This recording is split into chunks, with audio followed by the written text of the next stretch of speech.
Hello guys, this is your friend and we are back with a new fanfic. Which is what if Naruto built a god-chosen elemental angel harem with Tenten, Temari, Samui, Kurotsuchi. P1. And if you enjoy this fanfic then please press the like button and subscribe to my channel for more fanfic like this and comment for next part. And now let's start the fanfic. Naruto was tied to a training log. His team had long left him there all alone, unable to get out of the ropes that bound him to the post after they had passed their little test to become full genin. He was thrown out of class the day the jutsu of getting out of rope was taught. He had struggled and struggled to get out of the ropes, but with no avail. He now hung his head, tired of fighting against the bonds. But he doesn't cry. No, tears had gotten him nowhere in the past, so what good would they do now? In his mind these words echoed. They abandoned me. It hurt. It hurt a lot. He thought things were going to be different when he became a ninja, but it looks like the more things change the more things stay the same. His stomach growling and grumbling for food. He still hadn't eaten at all. All day Naruto stayed there tied up. No one coming by to check on him whatsoever. So Naruto stayed there tied up alone with only his thoughts as they grew darker and more depressing as he felt all of his will to live leave him. What was the point when no one seemed to care about him?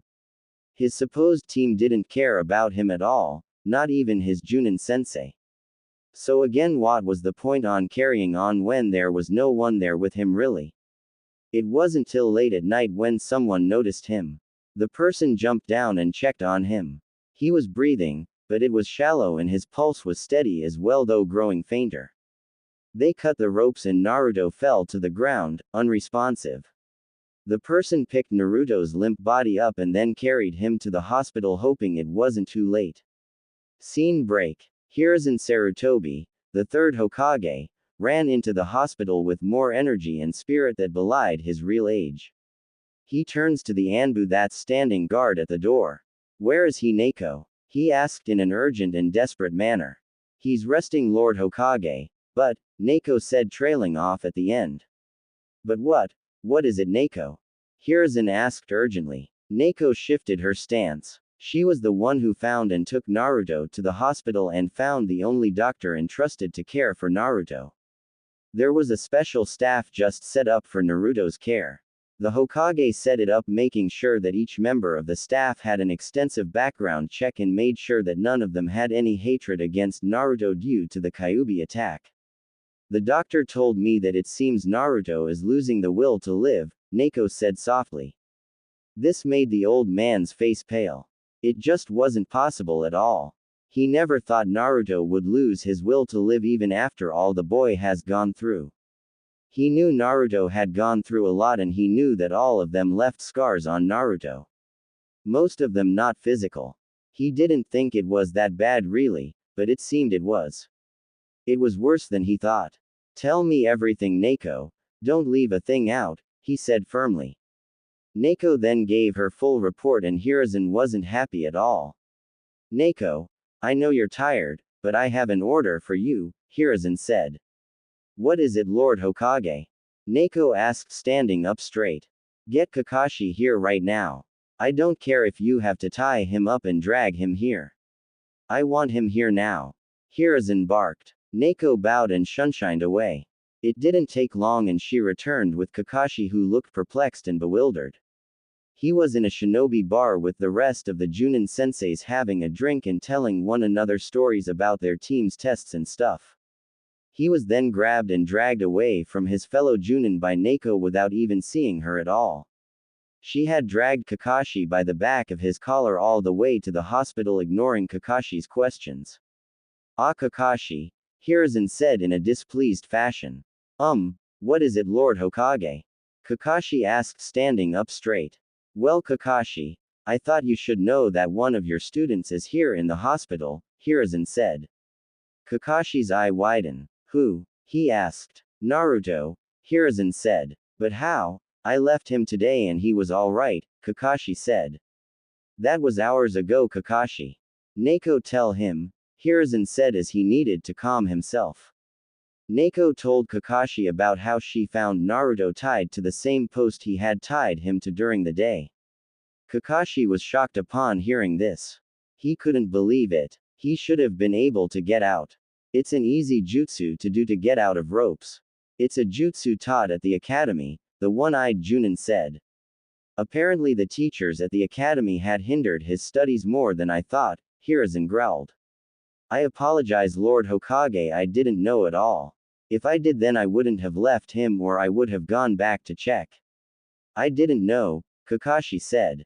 You didn't know. Kakashi, you watched over the boy in your time in Anbu. You saw how he lived, what he had to put up with. You should have known his life wouldn't be easy and now he seems to have lost the will to live, Hiruzen said. Kakashi felt like he was punched in the gut. Yes, he did know about Naruto's young life. He should have done more, be more observant. This was all of his fault. He had failed. He felt horrible, more horrible than he had ever felt in his life it seemed. I am taking Naruto off your team Kakashi, Hiruzen said. But Lord Hokage, Kakashi started. No, you've shown how you treat Naruto. He's no longer under your care. If Naruto survives he will placed somewhere else. You're dismissed, Hiruzen said without any room for discussion. Kakashi slumped away and out of the hospital. Scene break. Inside Naruto's mind he stood huddled on a small patch of land surrounded by a huge dank sewer. His knees drawn up with his arms wrapped around holding them in place by his chest. His forehead resting on his knees. He was all alone, like always. He didn't even look up when hearing the echoing growls. He just didn't care anymore. Everyone would be glad he was gone, no one cared about him at all. No one. The light in the sewer seemed to grow dimmer and dimmer as Naruto's thoughts turned darker and sadder. Damn it. Damn this village to Hades and Tartarus. Look at what it's done, a deep growl said. Yes, this village has done much to this poor innocent soul. He was even rejected by those that were supposed to be called his team. The ones that could give the boy new hope. But not all is lost my kitsune, an angelic voice said. What do you mean? The boy has no will left. I can feel his life and mine slipping away and I'm fighting for the both of us and I'm losing, the kitsune said with frustration. Yes, but remember even in the darkness there will always be thin beam of light yearning to break free, the angelic voice said. The kid has no light. He has none, the kitsune said. He does, he has light, but it's just a small sliver. We need to find a way to make it grow, the angelic voice said.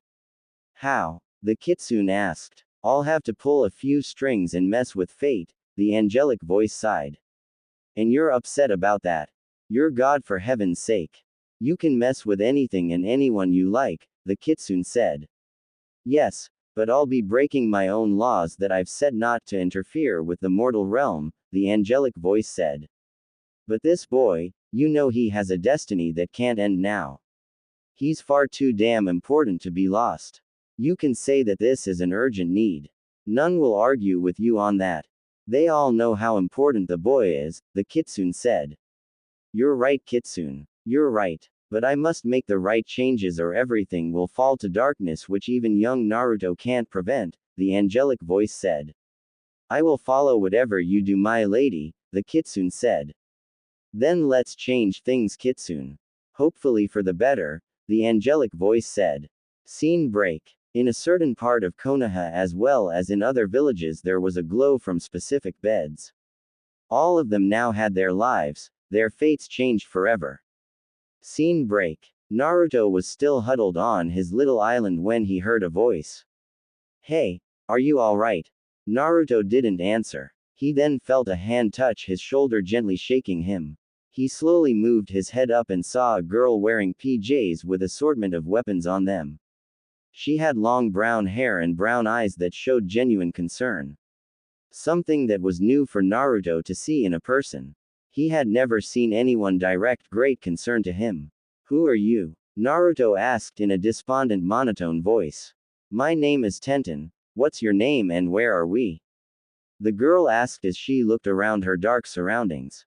I'm not sure where we are, but my name is Naruto, Naruto said despondently, not even caring to look around. This isn't a cool place. Tenten and Naruto turned and saw a blonde girl walking to them.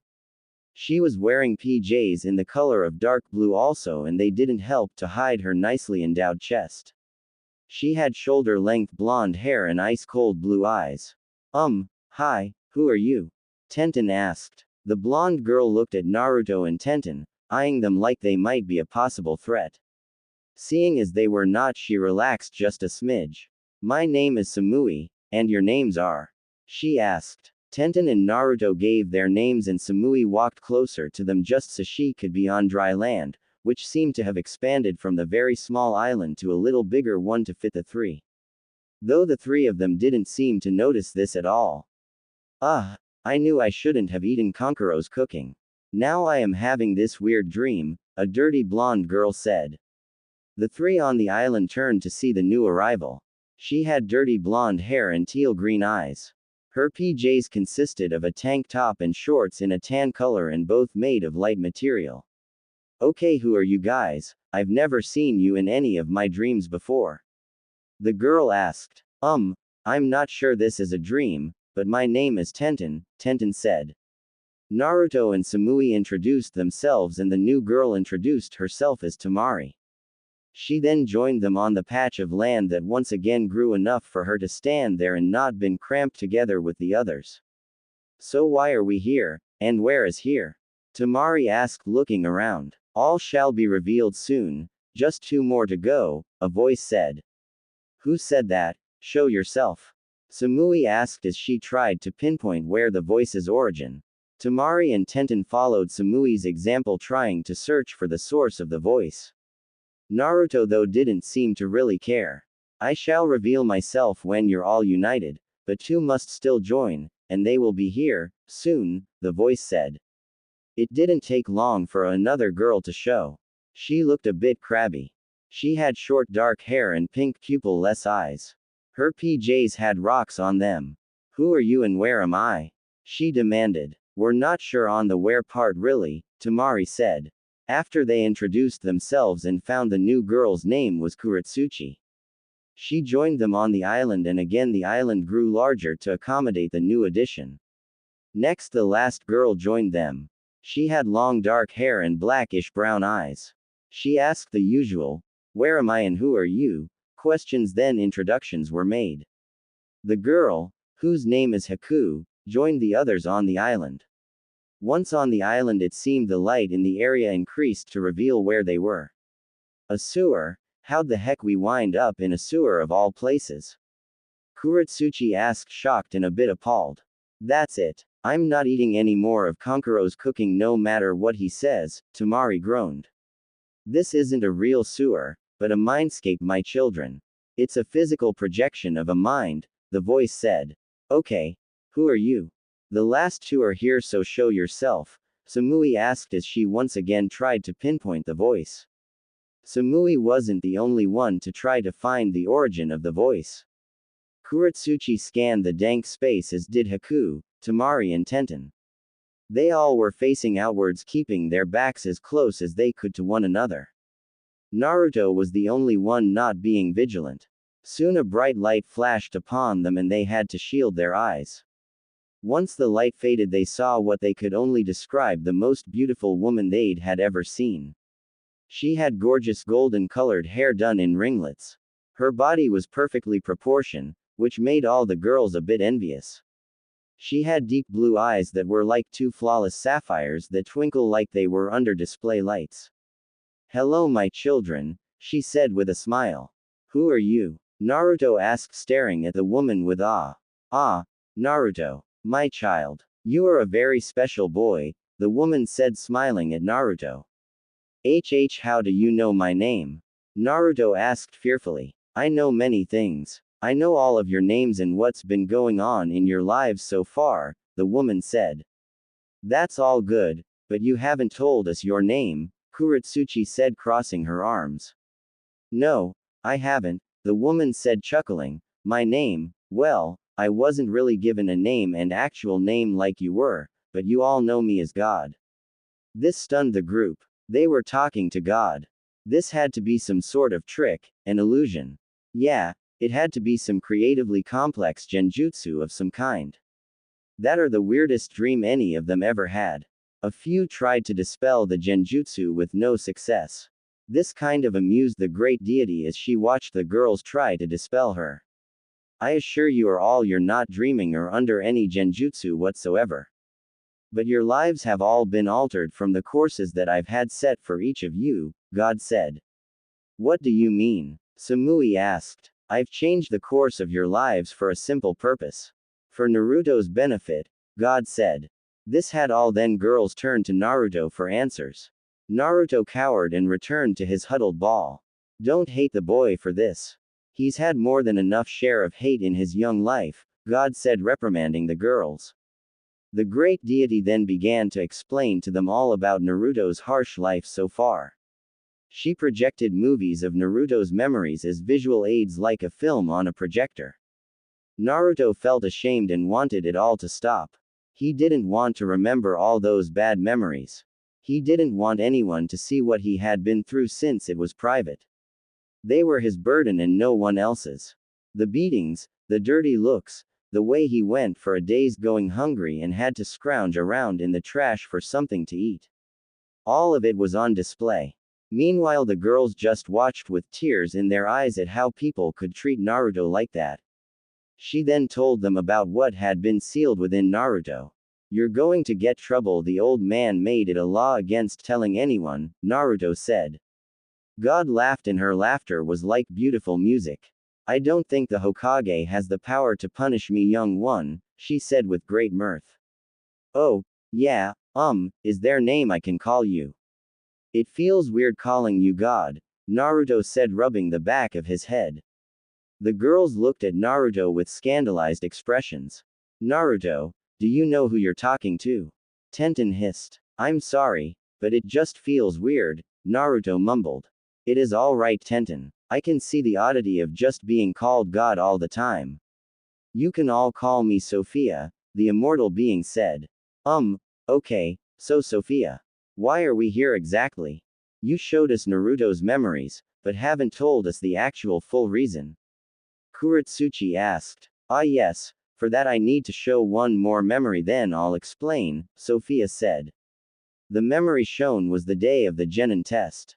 The girls watched the test with interest and shook their heads at Naruto's brash attitude and knew they would need to change that. It then hit them as to why it would be them to change Naruto, but putting that issue aside as they then watched Naruto get left behind by his team after the test. I can't believe they did that. Especially the Junin sensei, after going on all about teamwork and his code of, those who disobey rules are trash, but those who abandon their comrade are lower than trash. He's a hypocrite, Tenten raged. Yes, that was totally not cool, Samui said in agreement. I thought Konoha Nin were supposed to be all big on teamwork and crap. That just shows they don't listen to their own stuff, Kurotsuchi said. His team is no better. He's got a damn fangirl and that boy. I don't know, but there's something about him that rubs me the wrong way. I just don't like him, Temari said. Both aren't worthy of being genin. The girl is going to get killed on her first mission out of the village, and the boy. There's something dark about the boy I can't really place, Haku said. Naruto jumped up to defend Sakura. Naruto, why do you defend her? She hurts you physically and emotionally. She doesn't deserve the feelings you try and show her, Temari said. But, Naruto muttered. She is right, Naruto. Sakura Haruno isn't worth your time. That is why I selected these girls. They are more than worth your time, and they are all strong in their own right as well as beautiful too, Sophia said. The girls blushed at being complimented by the deity. Naruto slumped to the ground. Now, to why you're here. After the despicable display by Naruto's team, he had begun to lose all hope, his will to live. That act was the final nail in the coffin. He remained tied up all day and late into the night until a ninja found him and took him to the hospital. Naruto was on the verge of falling to utter darkness and death till I decided to intervene along with a friend of mine, Sophia said. A huge cage appeared that made the girls wonder why they hadn't seen it before.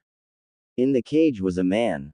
He had long red hair tied in a simple ponytail, wearing a kimono with dancing foxes on it. Behind him was 9 lovely tails swaying back and forth. Hey, who are you?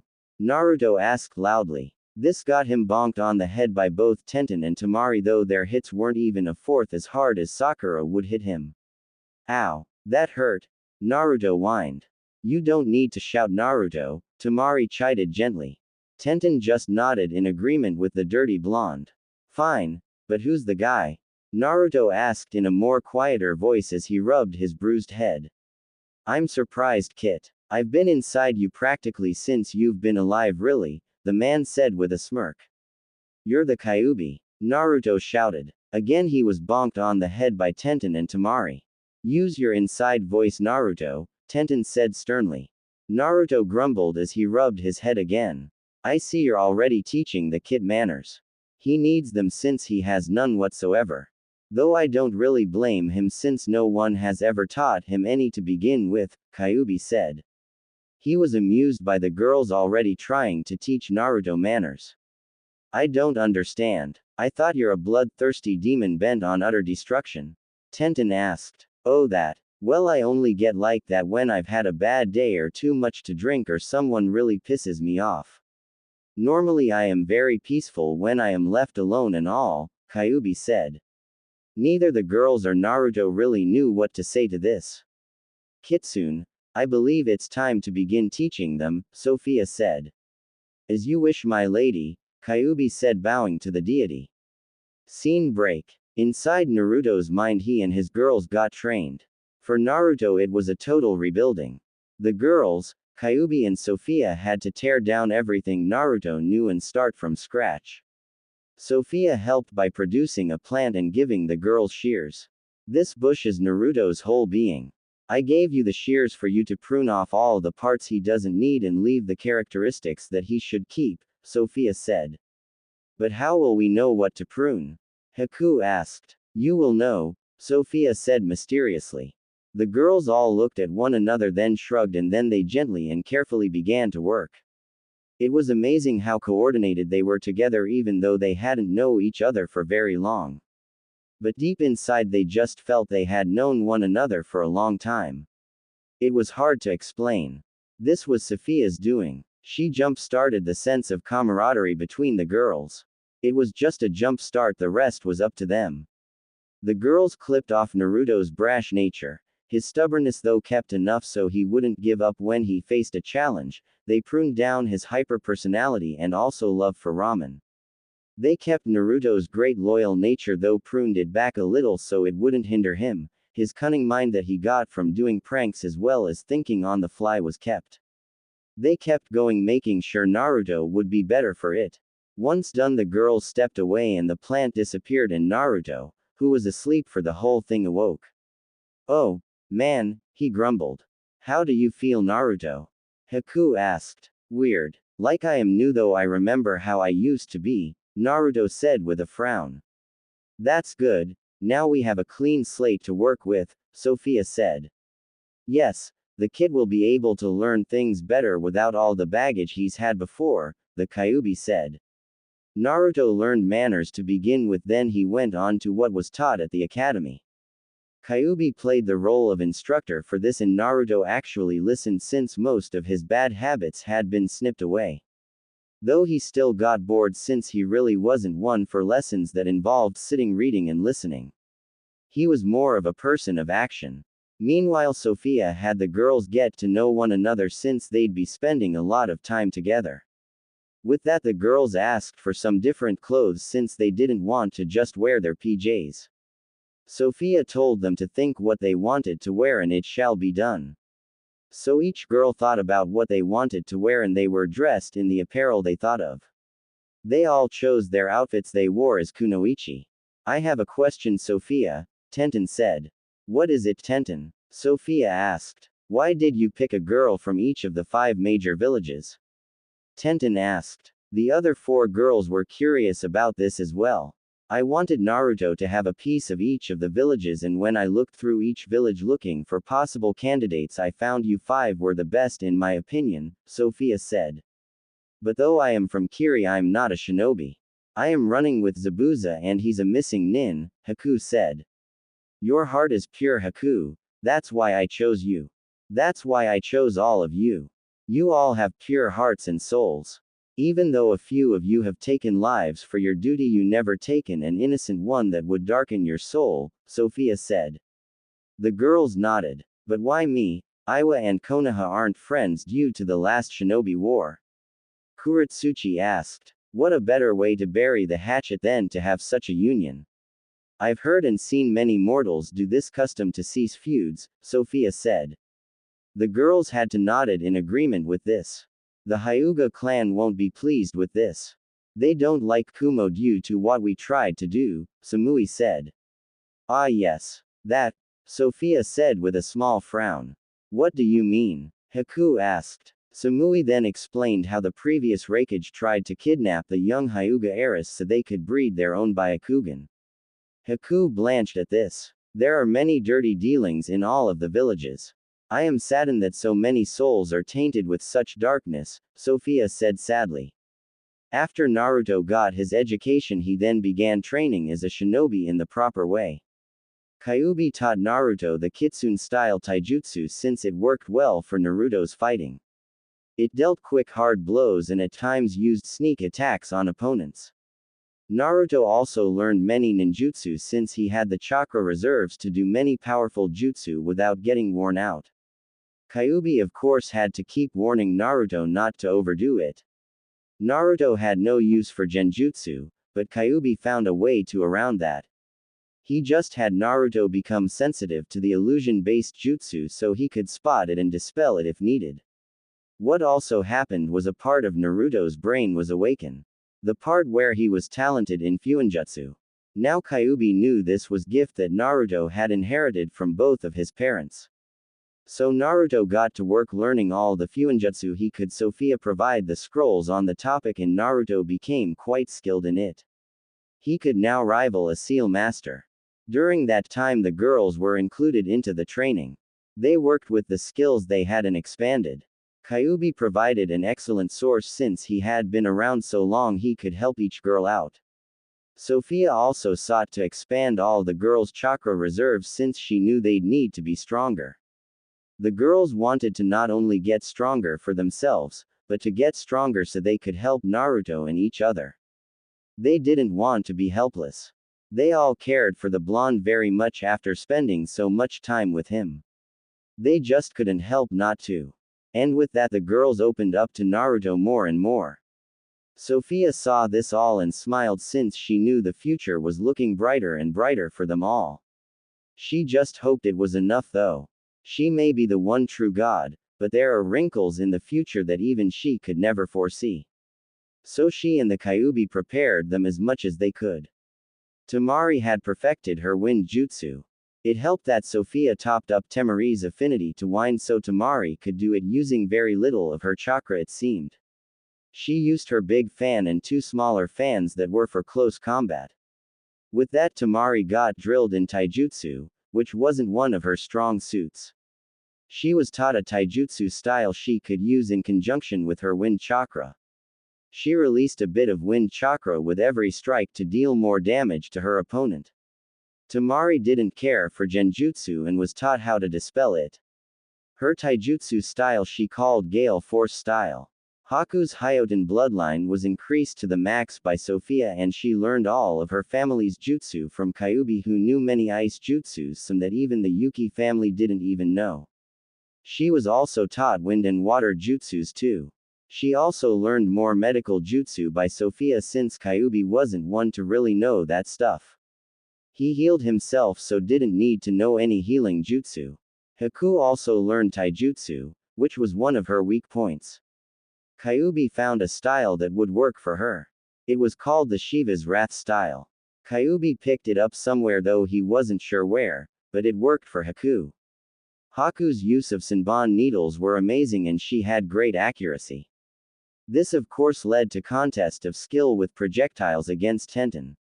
The matches always came out a draw. Tenten's accuracy was now amazing. She could hit a target with her eyes closed. She got a lot better with the rest of her mighty arsenal of weapons too. It helped that Kyuubi knew how to use each one and instructed her how to use each weapon to its full potential. Sophia made sure that Tenten branched out though. She told Tenten that it wouldn't do her any good to just be good in one thing and that all ninja shinobi and kunoichi were at least somewhat skilled in several areas. So Tenten worked on getting her taijutsu up to par as well as ninjutsu too. Genjutsu was difficult for her since she didn't care for it much.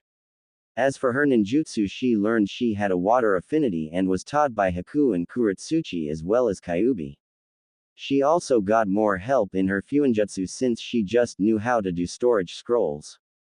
Samui's skill with her tanto was excellent as well as her lightning jutsu. She used them both effectively. Kyuubi and Sophia helped Samui in her training with Kyuubi giving her scrolls to work from so she could use her tanto more efficiently than before. Sophia used her vast knowledge to give Samui lightning jutsu as well as up Samui's lightning affinity to the max. Kyuubi didn't know many lightning jutsu since he preferred his fire-based ones more. Samui though needed work on her taijutsu since it was average. She wanted to get better with it since she knew that was an area where she lacked. She had little bit of genjutsu, but not a whole lot. She only used it to distract her opponent really. Kurotsuchi had some work cut out for her when they found out she had 3 nature affinities. Water, fire and earth, which Sophia up to the max. Sophia helped Kurotsuchi to combine them into lava release, a rare type to have. Kyuubi got to work in helping Kurotsuchi in her taijutsu and she excelled in that along with her ninjutsu training. Another thing they had to work on was her attitude since she could get overly wise and to not look down on certain shinobi because of their jobs.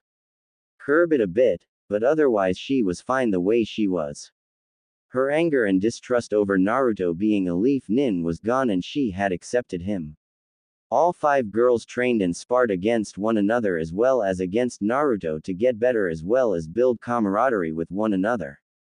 Kyuubi also sparred with them all to help them gauge where their level was. They got closer to each other as they worked together. What they found was that inside Naruto's mind they didn't need any sleep or food. So this increased their training many times since they didn't need their basic needs. Naruto and his girls, as he was now calling them, grew together more and more as time passed. They were now very close to each other. When they all had a break, an important question was brought up. How long have we been here? Samui asked. Good question. It feels like we've been here forever, Kurotsuchi said. Ah yes, but time is relative, Kyuubi said. What's that supposed to mean? Temari asked. It means that in here time doesn't exist. I have stopped time for you all in here, Sophia said. But where are we exactly? You never actually told us where we are, Tenten asked.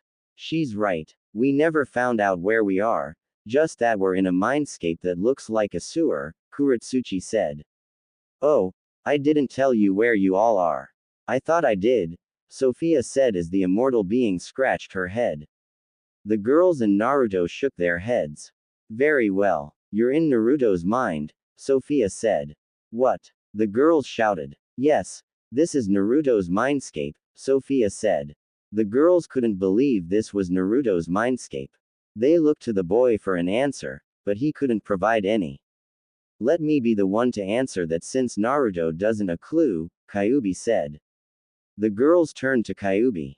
Due to Naruto's unpleasant childhood, he never had a supply of good memories and thus his mindscape turned into a sewer to show how his life is. Remember, your mindscape can be whatever you want it to be, and since Naruto's life has been mostly crappy, it turned into a sewer, Kyuubi said. The girls nodded in understanding, then got back to training. Scene break. Once training was finished, Sophia and Kyuubi stood in front of their charges. I must say that you've done all you've been asked to do and I am very proud of all of you, Sophia said, smiling at them all. Yeah, you never backed down from anything we threw at you, Kyuubi said. Now for some final things. Naruto, we know who your parents are and now that you've been trained enough we feel that you're strong enough to know who they are, Sophia said. Naruto stiffened hearing this. He had wanted to know who his parents are, but Sophia and Kyuubi never told him. telling him he wasn't ready yet. But it seemed like he was. He felt his girls gather around him, to support and comfort him. Your father was the guy who sealed me within you. Minato Namikaze, the fourth Hokage. And your mother was Kushina Uzumaki, my jailer before you, Kyuubi said. Naruto was shocked. His father was the one that sealed Kyuubi inside him. He was the reason that he was beaten, spat upon, never had any friend nor any good food to eat. He felt rage boil within him, but that ended quickly since he was mixed with emotions of now knowing who his parents were. And to now know that his mother held the Kyuubi before him. It was all very shocking. His girls were shocked hearing all of this, but they resolved to help Naruto. Even Kurotsuchi, after finding about who Naruto's father was. She knew Naruto wasn't his father even if they looked alike, and now knowing it wasn't just an odd coincidence of some kind. But her feelings for Naruto hadn't wavered at all. This just showed how much she has grown. Now you must all return, but never fear. You shall be reunited soon, Sophia said. Soon everything turned white. It was so blinding that the six of them shielded their eyes. Scene break. Naruto awoke groggy in the morning. The first thing he noticed was all the training he had done within his mind had made it to his physical body. He was surprised by this, then he saw a note on the top of his blankets. He took it and opened it. Naruto, you are already awake by now. As you can see, your body has grown with the training you did in your mind. Think of it as a little gift from me so you don't have to work back up to the level you were at in your mind. Both you and your girls received the same gift. Don't worry about seeing them since you will be, soon. Sophia. Naruto blinked at the letter, then as soon as he finished reading it the paper dissolved into nothing. This made him sigh and wonder what he was going to do next. Soon the doctor came in to do his morning checks and was shocked to see Naruto awake, but smiled. Hello Naruto, glad to see you're up, he said, not even acting startled about Naruto's new appearance. Hey doc, when can I get out of here? Naruto asked. The doctor chuckled. He knew how much Naruto hated being in the hospital. I just have to do some checks and then I'll have Miko give you some breakfast, then you should be ready to be discharged, the doctor said. Great. I can't wait to see Miko, Naruto said with a smile. The doctor did his checks and was surprised at the results he was getting. He did them 3 times and got the same results. He needed a better medical opinion. He thanked Naruto and left. Soon after, Miko came in along with the Anbu Neko. Naruto greeted Neko and Miko happily since he remembered them both. Neko for watching over him when he was younger, and Miko, a nurse that was on staff specifically to check Naruto. Neko checked the food to make sure it wasn't poisoned. Could never be too careful. After the food passed clear, Naruto ate and chatted with Miko about what she was doing in her life. Soon Naruto finished and Miko left. Naruto Uzumaki, you're to report to the Hokage after you've been released, Neko said. Right. I'll go see the old man, Naruto said, getting up. Neko nodded and left. Naruto got changed in his orange jumpsuit, vowing to get new clothes as soon as he could. While in his head his girls drilled into him that wearing orange wasn't very ninja-like. Scene break. Hey old man, Naruto greeted. Hiruzen looked up and smiled, then he noticed the changes to Naruto's appearance. Naruto was a bit taller than he was. Now he was on equal footing with the rest of his former classmates in height. Plus there was this aura around the blonde that Hiruzen couldn't exactly place. The Naruto in front of him was still the Naruto he knew, but he felt that he was different somehow. Like he went through a rebirth of some kind. Also the fact that Naruto looked just like his father now, with bits of his mother peeking through too. Hello Naruto, I'm glad you're feeling alright, Hiruzen said, smiling. Yeah, so when can I get back to my team and start missions? Naruto asked. Yes, about that. I've decided to remove you from your team, Hiruzen said. Naruto was shocked. What? But what am I going to do? He asked. I did this with good reason, Naruto. Your Junin-sensei is responsible for you and your teammates, and that means everything. What Kakashi did was inexcusable. He left you tied to that post without even a second thought at all, Hiruzen said firmly. But what am I going to do? I need a team, Naruto asked frowning. Lord Hokage, if I may. Neiko asked. Go ahead Neiko, Hiruzen said. Neiko appeared and stood at attention. I wish to be Naruto's instructor. I know he has much potential and wish to help him reach it, Neiko said. You do realize that if you do this Neiko, you'll be retired from Anbu, right? Hiruzen asked. I do sir. I've been mulling over retiring from Anbu anyway and this is a perfect chance, if you allow it sir, Neiko said. Very well. Remove your mask and introduce yourself to your new student, Hiruzen said. Neiko nodded and removed her mask. Naruto stared at the beautiful woman in front of him. She had brown eyes with purple hair. She smiled at Naruto. My name is Yugao Azuki, your new Junin instructor, Yugao said. Name is Naruto Uzumaki, Naruto said grinning. Naruto you may leave while I discuss with Yugao your training, Hiruzen said. Naruto nodded and left. Lord Hokage, Yugao asked. Yugao, you're taking on a big responsibility. I am very proud of you though I'll miss you as an Anbu. Please do whatever you need to do to not only keep Naruto safe, but train him to be the best shinobi he can be, Hiruzen said. I will Lord Hokage, Yugao said bowing. Before she could leave a scroll appeared on Hiruzen's desk and he picked it up and opened it read it. It seems that Naruto has had some training already and this means some changes will have to be made, he said. What do you mean sir? Yugao asked confused. Hiruzen motioned Yugao over to read the scroll. She was surprised to what she was reading. This will change a great many things. Naruto walked around the village feeling pretty good. He wanted to head to the nearest training ground to try out his new skills he now has. It was cool doing them in his mind, but to now actually have a chance to use them awake meant they were truly real. Like the old saying goes, seeing is believing. But before he could even go to a training ground he walked into his old team. What are you doing here loser? Sasuke asked coldly. Nice to see you too, Naruto said coolly. Naruto idiot watch where you're walking you nearly bumped in Sasuke. Sakura screamed. Huh? You say something? Naruto asked in Kakashi-esque style. This made Sakura angry and she went to punch Naruto, but her fist was stopped by Kakashi. Now Sakura. You can't harm a fellow Konoha shinobi outside of a sparring match unless you want to face punishment, Kakashi said gently, but sternly. But Kakashi-sensei, Sakura whined. Kakashi just gave her a stern look and she went quiet. Hey Kakashi, Naruto greeted neutrally. Hello Naruto, how are you? Kakashi asked though he was still hurt that Naruto was no longer on his team. He knew he'd have to make it up to Naruto somehow, some way.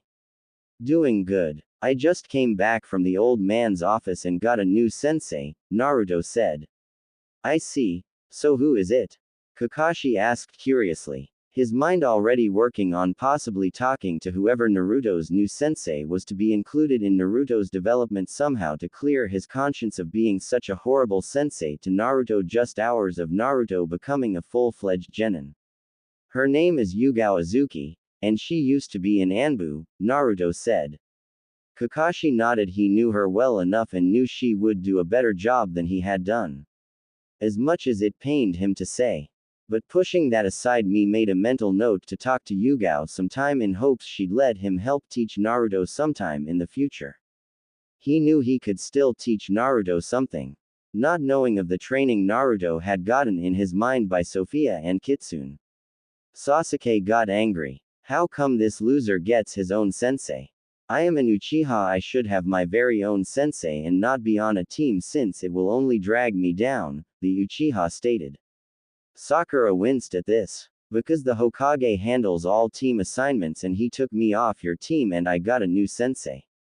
Now if you excuse me I need to go train, Naruto said. Sasuke glared at Naruto's back and was about to follow when he was nabbed and dragged off by Kakashi to report after their latest mission. Scene break. Naruto got to a training ground and smiled.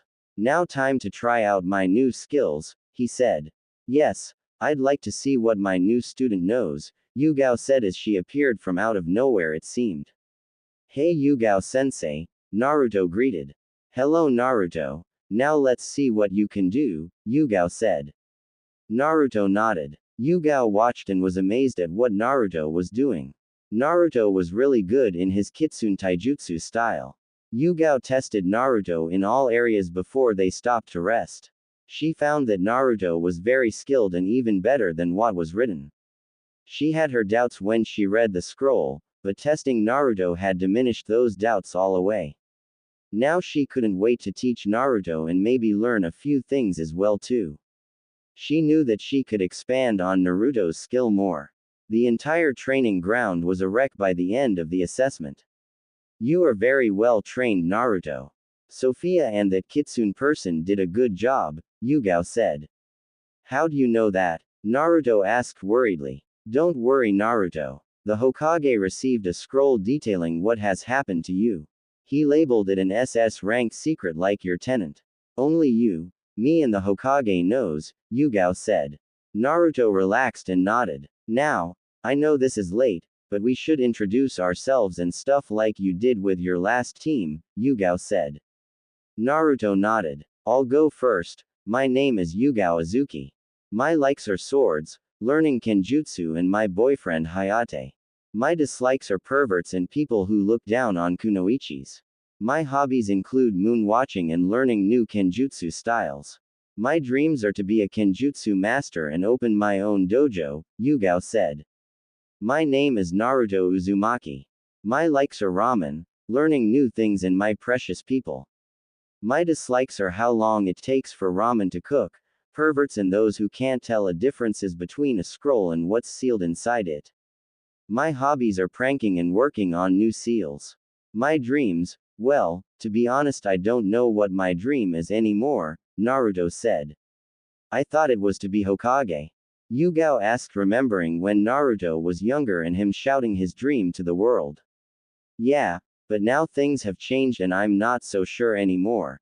Naruto frowned since his dream for so long was to be Hokage, but now that he had girls who saw him and liked him he didn't really feel like he needed to be recognized by the village as much.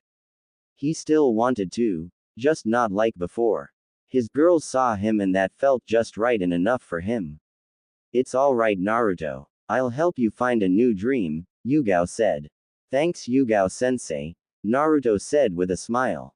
Good. We are now Team 11 inches Yugao said. Naruto nodded then frowned. But I thought all teams have to have 3 genin and a junin sensei. He asked. Yes, usually, but the Hokage after reading the scroll decided to make a changes in your case.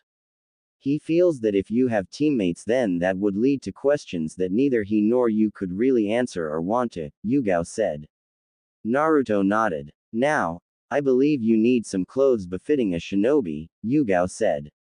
Naruto nodded and looked down since his old orange jumpsuit had been put through the wringer during his training. The orange jacket was ripped up that he had to take it off with the orange pants just a few notches down from that. Not to mention his girls drilled into him that he shouldn't wear so much orange since it was likely to get you spotted on a mission and killed. He still liked orange, but knew to tone it down a lot. He followed Yugao into town. Yugao took Naruto to a weapons shop called the Dragon's Claw. In the shop's window was a sign that showed that they only served shinobi clientele. They entered and Naruto froze. At the counter was a bun-haired girl. It couldn't be. Could it? Sure. She told Naruto that she lived in Konoha like him, but to see her, meet her in the flesh right off the bat. He wondered if Sophia had something to do with this. Tenten was bored. Today she had a day off considering she and her team had come back from an escort mission. The mission was basic and simple without any real hassle unless you include dealing with her psycho sensei and teammate and her other brooding emo-like teammate. But now she was manning the counter wishing something good to happen. This morning when she awoke she was surprised by her body change. She read the same letter Naruto got and just shrugged. Thankfully all of her clothes still fit including her kunoichi outfit, which consisted of a pink sleeveless shirt and dark green cargo-style pants. She really didn't want to have to go through the pain of buying all new clothes. She was a girl, but shopping wasn't her thing unless she was shopping for ninja stuff, like weapons. Hello Tenten, minding the store today? Yugao asked with a smile. Hi Yugao, yeah, I still think Dad does this because he's too lazy to do it himself, Tenten said looking up at Yugao, who was a regular customer. Her eyes turned and then widened when she saw Naruto. Yugao noticed this and hoped there wouldn't be a problem. Tenten got up and walked to Naruto then, well, she glomped him.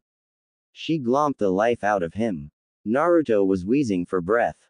His face turning from his usual flesh color to red then to blue as the lack of air was building up. He was tapping Tenten's arm hoping she would get the message. Finally Tenten released Naruto and smiled wide.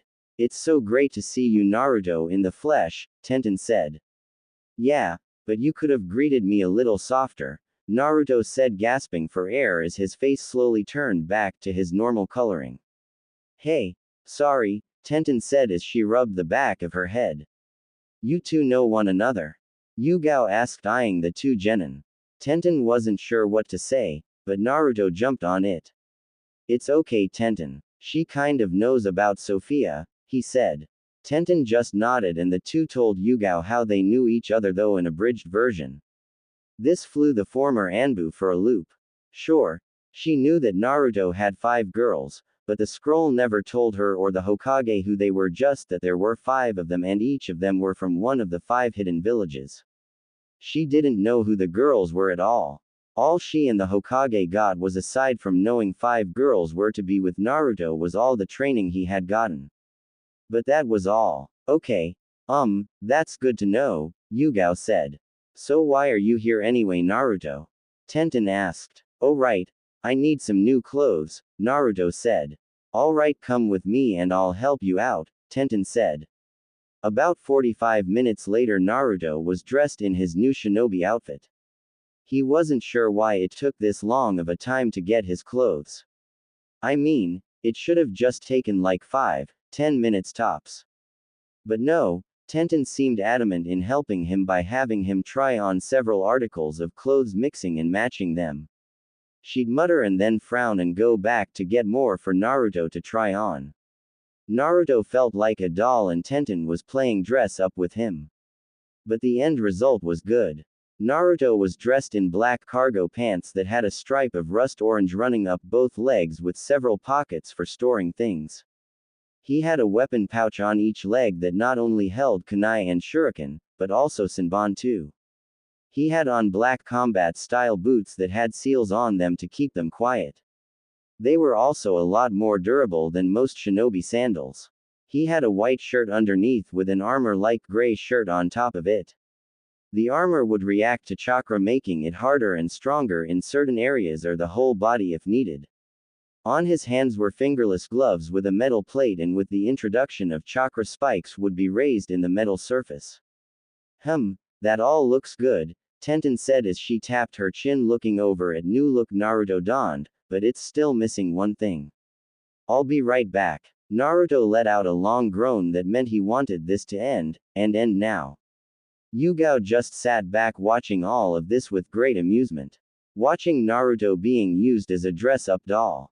She had to fight back laughing since Naruto looked very displeased in his situation, but did nothing to stop Tenten for doing it. Oh, this would be great teasing material for later. Back in the rack of clothes, Tenten was looking for what she thought would complete Naruto's new outfit when she spotted something. She pulled it out. It was a blue and gray long coat that looked kind of like the one the 4th Hokage wore. Though very different. The coat was a royal blue with a gray interior and gray along the hem like waves. I don't remember stocking this, and I know Dad never ordered anything like this since this looks like a custom job. Not something off the rack. This had to be Sophia's work, the weapons mistress thought. She took the item and headed back. Here, this should finish off the look, she placed the coat on Naruto. Naruto then looked himself in the mirror and then turned around to see the back of the coat. He was shocked at what he saw. The image on the back was a 9-tailed fox with its 9 tails flaring out in an impressive manner. Around the fox's tails was the 5 symbols of the 5 elements with angel wings attached to them. On each of the shoulders was a blue swirl. The inside of the coat had pockets for more things, and Naruto knew he'd make use of these. What the? He asked. I think this was Sophia's doing, Tenten said. Naruto just nodded. He then got some pairs of the same clothes and Tenten rang it up. So how much, Tenten? Naruto asked. 2,970 ryo, Tenten said. I made up the number. Naruto gulped as he wondered if he had enough, but Yugao stepped in. The Hokage gave me a draft from his office. Just fill out the amount and it will be paid from the Hokage's own coffers, she said. Tenten nodded and filled out the amount and then gave it back to Yugao to give to the Hokage. Naruto let out a breath of relief.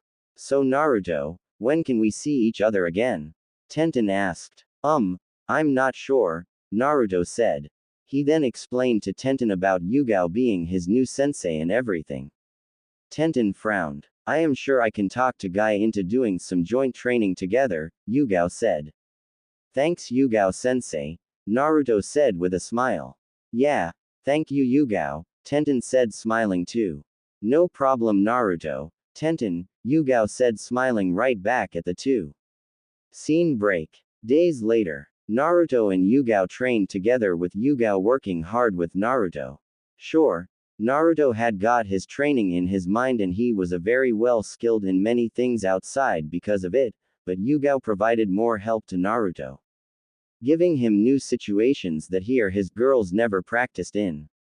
Yugao wanted to make sure Naruto knew how to fight in almost any kind of situation and to use his head more. She had a good deal of practical experience and it was different for Naruto training with Yugao than when he trained with his girls, Kyuubi and Sophia. Plus the fact Yugao was a different kind of teacher and that meant the same thing he might have learned from Kitsune wouldn't be the same when Yugao taught him. So it not only reinforced what Naruto knew, but it was different in a way too. You're getting better at reading the terrain and thinking quickly in a bind Naruto, Yugao commented. Thank you sensei, Naruto said as he dodged a slash from Yugao's katana. Yosh! What amazing flames of youth! This stopped the two's training and Naruto saw what he would consider one of the strangest sights ever. Before them was a tall man wearing green spandex and orange leg warmers. He wore a Junin flak jacket that was left open and his hitai with a red cloth tied around his waist. He had black hair styled in a bowl cut and the biggest, bushiest eyebrows he had ever seen. Sensei, are those real? Naruto asked quietly so only Yugao could hear him. They are and there isn't just one, Yugao said answering in the same method as Naruto. What do you mean? Naruto was cut off as he saw what could only be a mini-me that stood by the original though minus the flak jacket and the cloth of the headband wasn't red, but the common blue. His eyes widened. No way, he shouted. Tenten and another boy followed. Tenten smiled and waved at Naruto while the boy just brooded. Great. Another freaking emo. I wonder if he and Sasuke have some kind of fraternity together. Naruto thought. Hello guy, Yugao said. Hello Yugao, I see you and your student is brimming with flames of youth, Guy said. Yugao shivered at this. Yes Guy, and these must be your students, she said. Yes, I'd like you to meet my youthful team. This is my protege Rock Lee, his flames of youth will take him far, Guy said as he grinned with a tooth ping. The boy Rock Lee just had to imitate his sensei in pose, which made it creepier. This is Neji Hyuga of the Hyuga clan. He's a prodigy of the Hyuga clan, Guy said gesturing to the moody boy. The boy, Neji, just grunted a greeting as he looked bored with what was going on. Like he had better things to do. And this is Tenten, she never misses. She's 10 out of 10 every time, Guy said. Tenten just sighed. And I'm Konoha's great green beast, I am Might Guy. Guy said as he struck a good guy pose. Rock Lee of course had to copy this too. Yugao rubbed her temples. She could only handle Guy so much like every other shinobi in the village. There was only so much you could take of the over-eccentric and exuberant Junin. Well Guy, Lee, Neji, and Tenten. I'd like you to introduce my student. Naruto Uzumaki, she said, I am Yugao Azuki. Yosh. It's a pleasure to meet you, Naruto, Guy said. Hi, Naruto said. It's great to meet you, Naruto. I hope our meeting will spark the great mighty flames of youth within you like it has done me, Lee said. Naruto stepped back a little, not wanting to get infected by whatever this youth thing was. He certainly hoped it wasn't contagious. Sensei, what are we doing here? Neji asked in a tone that stated he was bored here. Ah, Neji, we are here to do some joint training with Naruto here. I am sure we can stoke the fires of youth within him, Guy said, though he had a slight frown on his face due to Neji's attitude. Neji eyed Naruto. It doesn't matter. His fate will be the same, he said in a matter-of-fact tone. Guy now frowned at this. What did you say, bastard? Come and say that to my face, Naruto growled. Neji ignored Naruto. You're just like that emo Sasuke. You've got a huge freaking rod up your butt, Naruto said. Tenten's eyes widened and had to bit back the laughter bubbling within her. That wasn't very youthful to say, Naruto, Guy said with a displeased look on his face. I call them as I see them, Guy.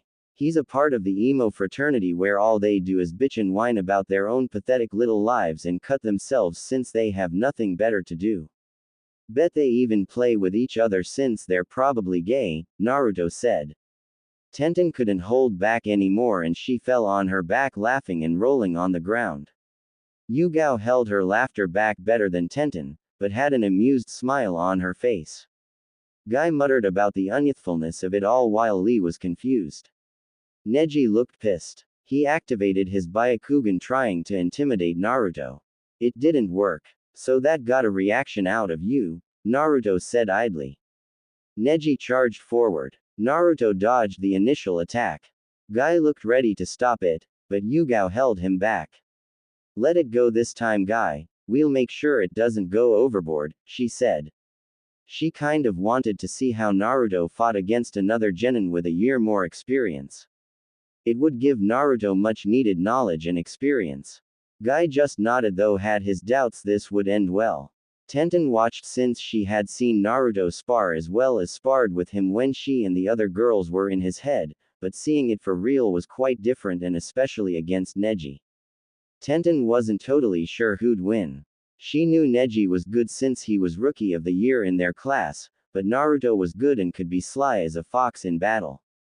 Neji snarled as he kept trying to hit Naruto and he evaded each time. He couldn't land a hit on Naruto at all. No matter how hard he tried. Is that all you got?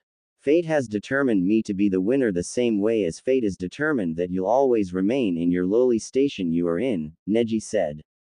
People who believe in fate are just pussies hiding behind and running away like cowards from their troubles, Naruto said. You know nothing about me, Neji spat. I know enough that you've probably had a hard life, well, tough shit. You may have had a hard life, but there are others who've had a harder time than you and have done something about it instead of bitch, whine, and complain.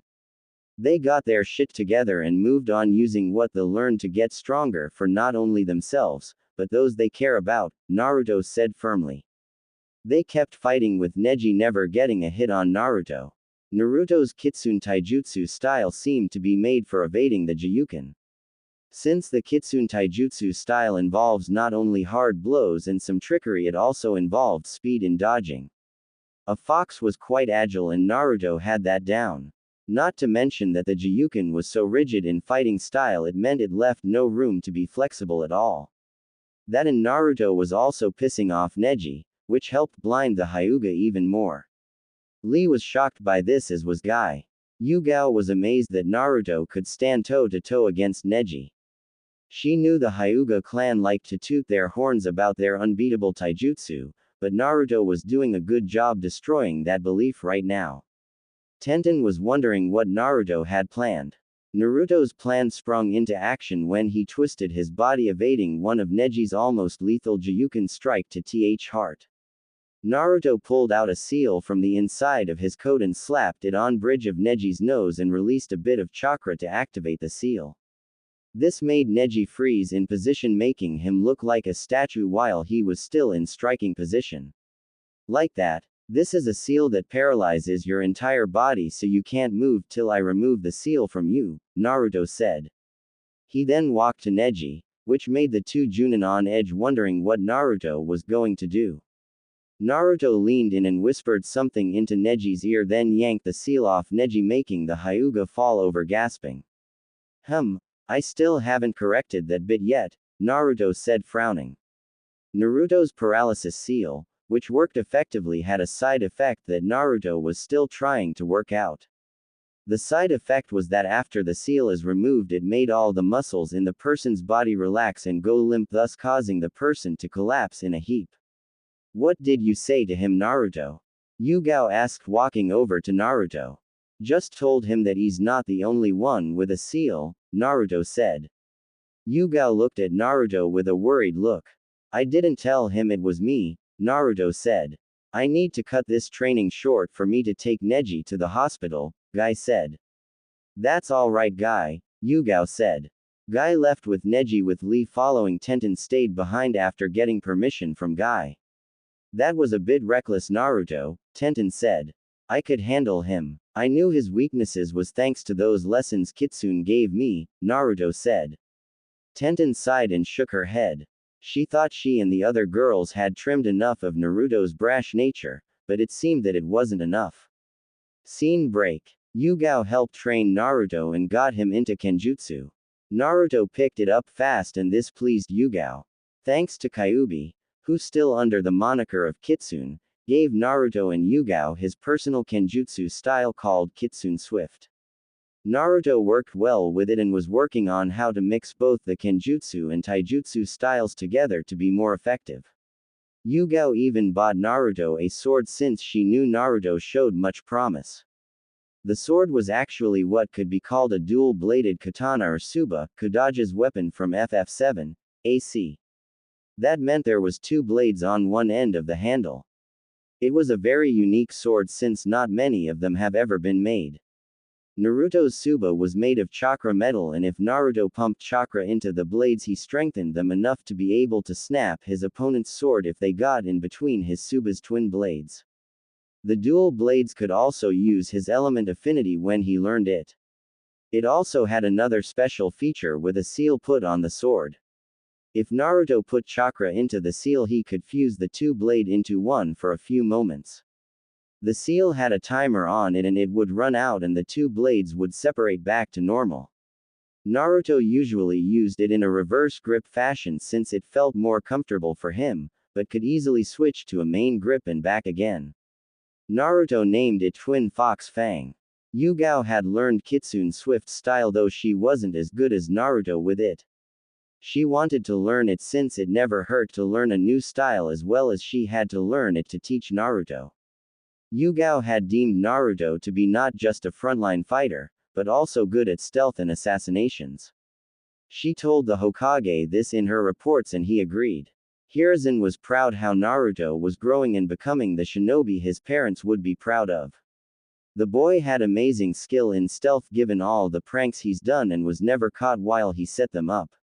I mean, no one could sneak into the Hyuga compound and steal all their underwear and then hang it all over the village or put itching powder in all their clothing.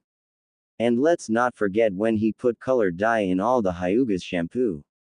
The entire clan had a rainbow assortment of colors. It took 3 weeks for the colors to be gone for good. Of course, Hinata was the only one not a victim in the Hyuga target pranks. Then there's the time he drew on all the masks of all the Anbu too. No one knew how Naruto had done this and not get caught in the process. And last, him painting the Hokage monument in broad daylight without anyone noticing till he was done, and those were just a couple of Naruto's pranking highlights. Yugao had Naruto use the Kage Bushin to do D-rank missions so they could work on training. They got the record of most D-rank missions done in a day and hold the record for most D-rank missions completed for a rookie genin. Yugao and Naruto were in the middle of training when the Hokage via Anbu called them in. They arrived with Team 9 already in the office. After Naruto's little fight with Neji, the two sat down and Neji's outlook had been changed. He was still the same somewhat, but he wasn't going about fate and was even encouraging Lee in training. Though not as enthusiastically as Guy. Neji has been trying to make amends with his cousin Hinata and the main branch, especially after his uncle gave him a letter that his father wrote. He was still a work in progress, but had made great strides in a short period of time. We're here, Lord Hokage. What's the emergency? Yugao asked. Ah, yes. Team 11, you are here to go with Team 9 to Wave. I got a message from Kakashi stating that their mission, which was AC rank, has turned to an A rank after encounter Zabuza Momochi. They are in need of backup, Hiruzen said. Don't you think 2 teams is a bit overkill, sir? Yugao asked as she looked at Team 9. Not really. You, Team 11 have a separate mission. Team 9, you are to go to Wave and assist Team 7 in any way possible, Hiruzen said. Yes, Lord Hokage. Our brilliant flames of youth shall not fail you. We will go and help my eternal rival and his team and show off our dazzling flames of youth to our enemies. Guy proclaimed, then struck the good guy pose complete with tooth ping. He then dashed off shouting about youth at the top of his lungs, leaving a huge trail of dust in his path. Neji and Tenten sighed as they hung their heads in utter and total embarrassment. While Lee copied Guy in pose and tooth ping. Then he dashed off after his sensei, leaving his own trail of dust and his own overly loud proclamations of the greatness of the springtime of youth. Neji and Tenten followed out, heads down, still feeling so embarrassed even though they should be used to this by now. Hiruzen thankfully had learned how to block out Guy's shouting while still being able to listen to Guy. He then turned to Naruto and Yugao. Yugao, this mission you and Naruto will have is an assassination. Do you think he's ready? Hiruzen asked seriously. Yugao thought for a moment then nodded. Naruto stayed quiet the whole time since he knew this was his sensei's decision and he'd abide by it. He is, sir, Yugao said firmly. This made Naruto's chest swell with pride in the confidence that Yugao had in him.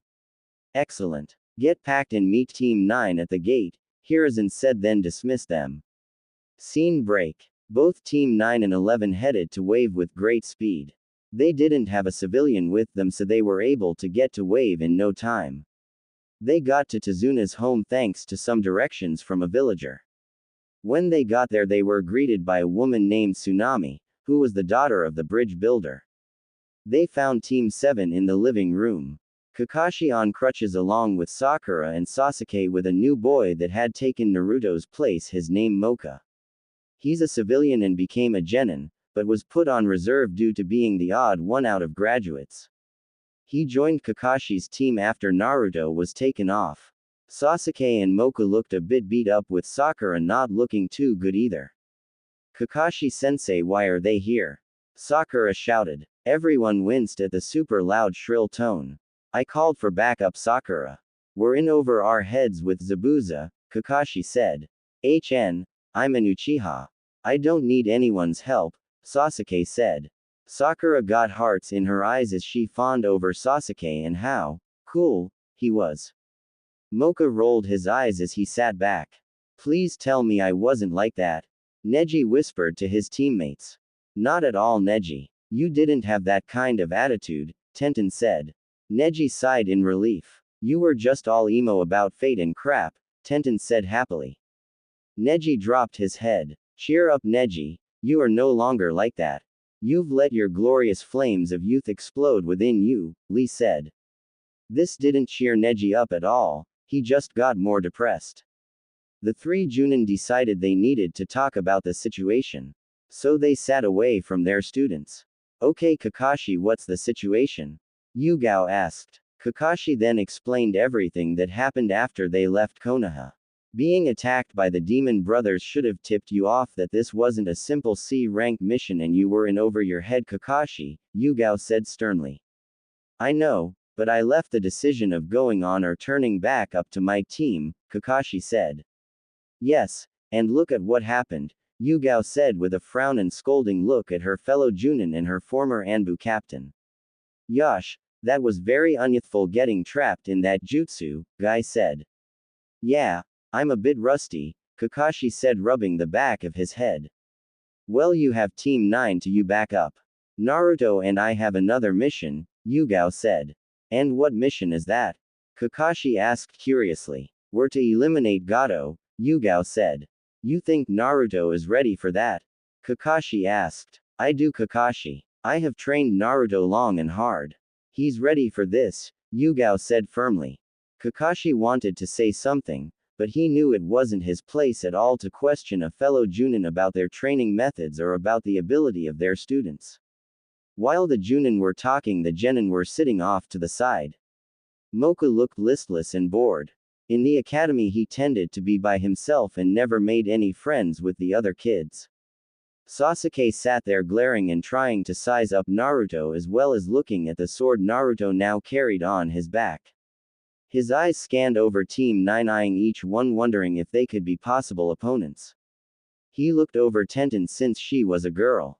But he saw a possible strong opponent in Neji since he knew as a Hyuga Neji was strong though not as strong as him, and Uchiha of course. As for Lee, Sasuke wasn't sure what to think. Sakura was fawning over Sasuke and glaring at Naruto. She would then eye Tenten like the girl would move in on her man any second. Sakura wasn't about to let that happen and would fight for her man even though she was an utterly pathetic fighter. Neji was sitting patiently waiting for the Junins to finish. He heard all about Sasuke from Naruto, and after seeing glimpse of Sasuke in the village and up close now he agreed with Naruto. Sasuke was a moody little emo with the biggest, rustiest kunai shoved up his butt. Lee was barely containing himself from exploding in a rant about youth. That and he had professed his undying love for Sakura, which made the pink-haired girl hide behind Sasuke. Lee then began his, "I shall win your love," rant before Tenten shut him up with a knuckle sandwich. Tenten was getting her first real look at Naruto's former team. She looked at Sakura with disgust. She hated fangirls. They gave kunoichis like herself, who strived to be the best and show that they could be as good as men in the ninja profession, a bad name. She remembered hearing from Naruto how Sakura never trained a day in her life and couldn't wait to see how weak the girl was so she could beat the snot out of her. Then there was the Uchiha, he was strong. Tenten knew that for sure, but she agreed with Naruto that he had no other redeeming qualities at all. Mocha was the wild card since Tenten had no idea about the boy at all. Naruto was sitting back, the relaxed of them all really. He just wanted to get this done with so he could go and take care of his mission with Yugao. Would care to explain why you're glaring at Naruto? Tenten asked Sakura. Naruto idiot is trying to look cooler than Sasuke, Sakura said like she was stating a fact. Which he is so not, she added in a snobbish tone. Tenten paused for a moment then burst out laughing at this. She couldn't believe that was what this pink-haired girl was thinking. Neji rolled his eyes and thought, typical, fangirls.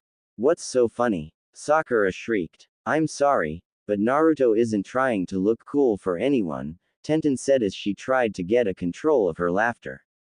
What do you mean? Look at what he's wearing. But it doesn't matter since Sasuke is still cooler, Sakura said firmly. Tenten stopped laughing and glared at Sakura. Yes, Tenten had to agree with Sakura that Sasuke looked cool. But that was all. Sure, he was strong and only member of his clan, but so was Naruto. And besides, Naruto in her opinion was so much cooler than Sasuke no matter what. Sasuke may look cool, Naruto is cool through and through. Not to mention Naruto actually had a personality unlike Sasuke who just had three setting really. Emo, super emo and really super emo. You're a fangirl, aren't you? Neji asked. Huh, Sakura said intelligently. I'll take that as a yes. You and your kind are always the first to die. You're a disgrace to all the hard-working and strong kunoichi that had come before you, Neji said. And as for the clothes Naruto is wearing, I helped pick them out since he and his sensei came to my shop. I wasn't trying to make him all cool, just something that wasn't all orange, Tenten said. The loser needs a girl to pick out his clothes, Sasuke snorted. Yeah, he can't even buy his own clothes, Sakura said backing up her beloved Sasuke. Tenten looked pissed, but Naruto stopped her. They're not worth it, he said. Tenten frowned, but sat back. Soon the Junin broke their meeting and came over. Okay. Here's what's going to happen. Team 9 will be helping us watch over the Tazuna while I train my team up, Kakashi said. What about Naruto? Tenten asked. Naruto and I have our own business to take care of. Come Naruto, Yugao said. Naruto got up and said his goodbyes to Team 9 then left. Sasuke glared at Naruto's back. He didn't like that Naruto had his own assignment and he was stuck here. Scene break. Naruto and Yugao made their way away from Tazuna's house and then stopped. Naruto uses many Kage Bushin and have them locate and scout Gato's hideout. Make sure they aren't seen at all, Yugao said. Naruto nodded and performed the jutsu and hundreds of clones appeared. All of you, look for Gato's hideout and when you find it scout around so we know the area. Then dispel so we'll have the information, Yugao commanded. Aye, the clone army said then left. Scene break. Back with Team 7 and 9 they were working out a schedule. Sasuke was pissed that Naruto was out and doing something and he was stuck here. He got up and headed for the door. Sasuke, where are you going? Kakashi asked. I'm going to find out where the loser went, Sasuke said. He's none of our concern. We've got our mission and he has his, Kakashi said. Sasuke growled. He wasn't happy with what little progress he was making while he was sure Naruto was getting stronger each day. He'll have to go to the council when he got to get them to order Kakashi to train him so he could kill his brother. Alright, let's head out to train team, Kakashi said with an eye smile. Scene break. A few days later Naruto and Yugao were at Gato's headquarters. Thanks to Naruto's Kage Bushin they found it and after they got there Yugao had Naruto use his clones to map the entire place inside and out. The clones had hanged into mice and surveyed the place inside and out. He has a lot of guards, but none seem to have any experience dealing with shinobi, Naruto said.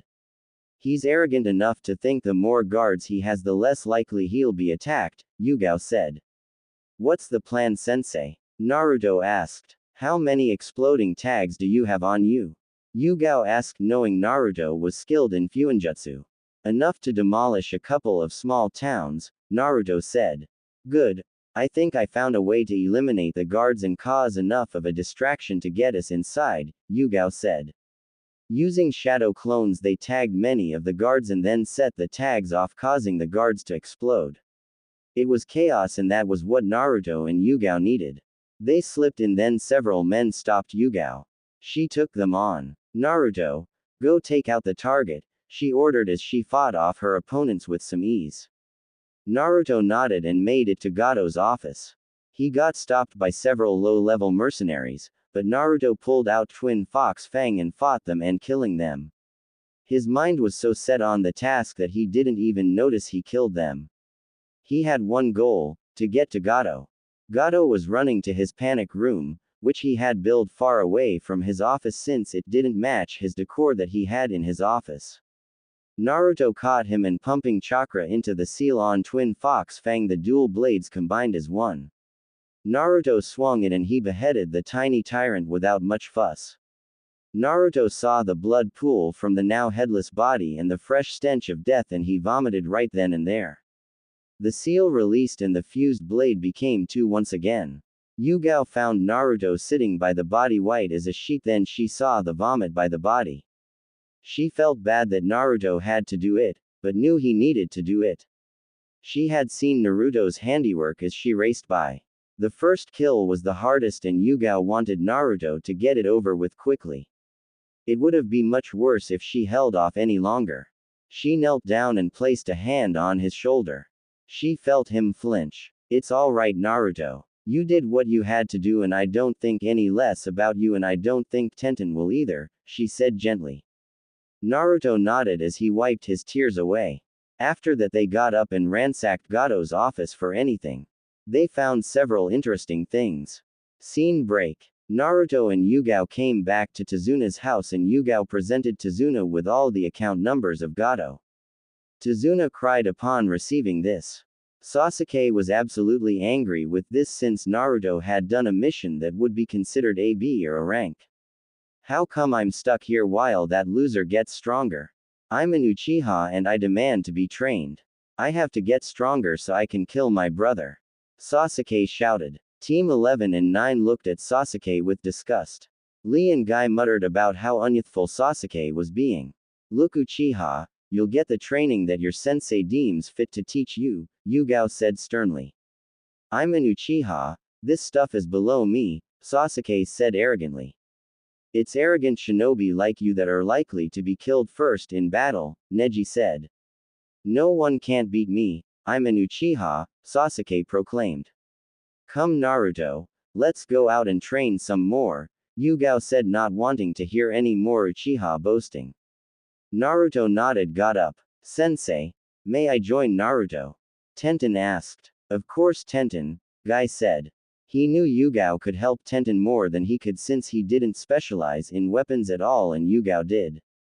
But he didn't know of Tenten's training that she had in Naruto's mindscape. Scene break. The confrontation on the bridge would be one no one would forget. Teams 7, 9 and 11 were all there and Zabuza was shocked to see the reception. Haku behind her Hunter Nin mask recognized Naruto. She leapt over and pulled him into a tight hug. Naruto, it's so great to meet you, she said through her Hunter Nin mask. Haku, Naruto asked as he recognized her voice. Haku nodded and pulled off her mask revealing her face. She had a smile on her face as hugged Naruto again this time with Naruto hugging right back. This was definitely a better greeting than the one Tenten gave him when they first met in person.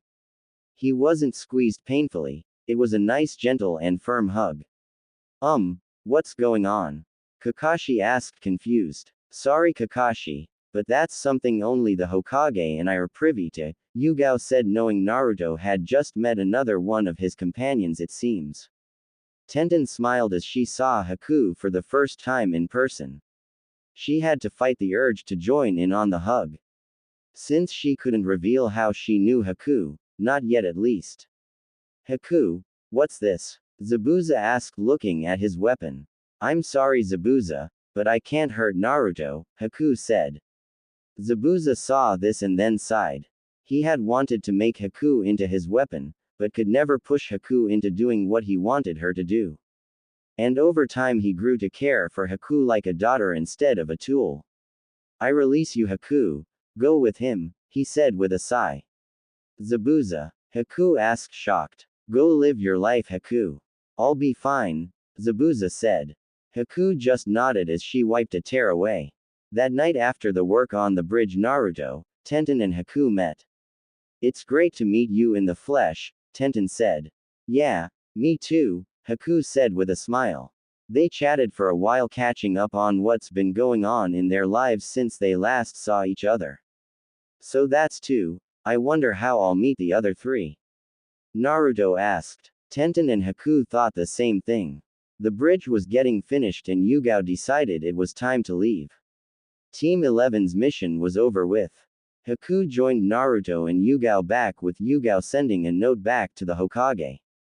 So Naruto said goodbye to Tenten and then headed back to Konoha with Yugao and Haku. It was decided that Team 9 would remain in wave with Team 7 since they might still need backup if any of Gato's forces were left and might try something. Yugao and Naruto highly doubted this since they took care most of them, but as a shinobi you could never be too careful. Naruto, Yugao and Haku stood in front of the Hokage. Ah Team 11, it's great to see you back and who is this? Hiruzen asked. Yugao gave her report and told who Haku was. Haku was surprised that they knew about her and the other girls. She turned to Naruto and smiled at her. This put her at ease since if Naruto wasn't worried then that meant he trusted them. So she'd trust them. I see, and Haku was never an actual shinobi, right? Hiruzen asked as she stroked his beard as he smoked his pipe. No sir, Haku said. This is perfect. Yugao, would you mind if I put Haku on your team? Hiruzen asked. No sir, Yugao said shaking her head. Excellent, Hiruzen said then began the paperwork. He tossed Haku a headband and she placed it on her forehead. Congratulations, you're now a shinobi of Konoha. May the will of fire burn forever within you, he said. Thank you Lord Hokage, Haku said bowing. After that Haku was set up in an apartment next to Naruto's. Scene break. Naruto sighed as he got back to his apartment. He tossed his stuff nearby and slumped to the couch exhausted. Tears began to leak from his eyes. He had killed. He couldn't get over it, he had killed and multiple times too. Did that make him a monster or something? Even after spending so much time with his girls in his mind he still had some lingering self-doubts. He could feel himself tremble all over as more tears spilled from his cheeks. He cried himself to sleep that night. The next day Naruto got up not feeling like himself. A knock on his door jarred him from his zombie state. He answered it and found it was Haku. She walked in and pulled him into a tight hug. Haku? He asked in a croak. Sophia told me last night in my dream about what you did, Haku said as she began rubbing his back. Naruto just broke down again. He thought he had cried enough last night, but it seemed that he had more tears. Haku just hugged Naruto and took them to the couch to be more comfortable. They sat there with Haku comforting him as much as she possibly could. When Naruto had settled, Haku went to cook something for Naruto and herself. She was happy that Naruto had food in his cupboards. She had to thank Yugao for this. So Haku made a nice meal for them both and Naruto spilled out how the mission went. When he was finished, Haku was holding his hand tightly. Yugao-sensei is right Naruto, Haku said. Naruto looked up. You did what you had to do. You stopped an evil man and saved a village. The ones you killed, they were just bandits and mercenaries and they'd just commit some other evil deed if you didn't stop them when you did. I don't think of you any less, nor would Tenten or any of the other girls. You're the same Naruto we got to know, nothing has changed at all, Haku said. I'm not a monster. Naruto asked. No, you're not, Haku said gently as she gave Naruto's hand an extra squeeze. Naruto smiled his first smile since he had killed. The rest of the day Naruto and Haku spent together relaxing and for Naruto to heal some more.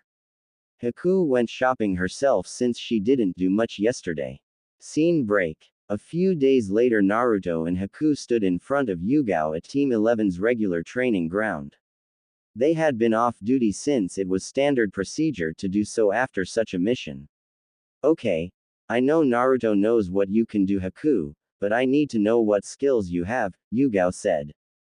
Haku nodded. I am very skilled in my Hyoten bloodline and I am a trained medic nin too. I use Senbon needles mostly and my accuracy with them are perfect. My taijutsu is also very good, she said. Yugao nodded. She'd have to tell the Hokage about Haku's bloodline, but that was later. Alright, we're going to spar and train for today and tomorrow we'll go on missions, she said. So Yugao sparred with Haku and got a good sense on how good Haku was. She knew she shouldn't be surprised by what Haku can do since she was trained just like Naruto had been, but it was still amazing. At times during the spar Yugao had to loosen the restrictions she placed on herself when she saw how good Haku was. She never went full out on Haku since she knew Haku wouldn't be able to handle it, but by letting go a little it helped her figure out where Haku was. After the sparring session Haku healed all the injuries sustained, then Yugao had Naruto and Haku spar a bit though she knew Naruto and Haku knew each other well. Scene break. A few days later, Team 11 got a mission, which was a simple C rank. This one was to head to Kumo to deliver a message. Yugao nodded and took the message that would be given to the wreckage. After packing they arrived at the gate to leave just as Team 7 and 9 entered. Well hello, leaving? Kakashi asked with an eye smile. Yes, we have a mission, Yugao said. I see. Well good luck, Kakashi said. Guy flashed a smile and tooth ping as he gave Team 11 a thumbs up. Neji just nodded to them and Lee copied his sensei. Sasuke glared at Naruto since Naruto was heading out of the village again. Going on another mission that should be mine, the Uchiha thought.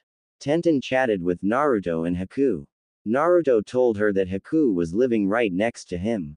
They couldn't talk long since they had to leave. So they parted ways, promising to talk when they got back. Come on team, let's go, Yugao said. Naruto and Haku followed after her. Scene break. Team 11 were making a good pace heading to Kumo. Say Yugao-sensei, how far is Kumo? Naruto asked. It's quite a ways really, it's located in the mountains. But we're making good time, Yugao said. Soon they made camp for the night.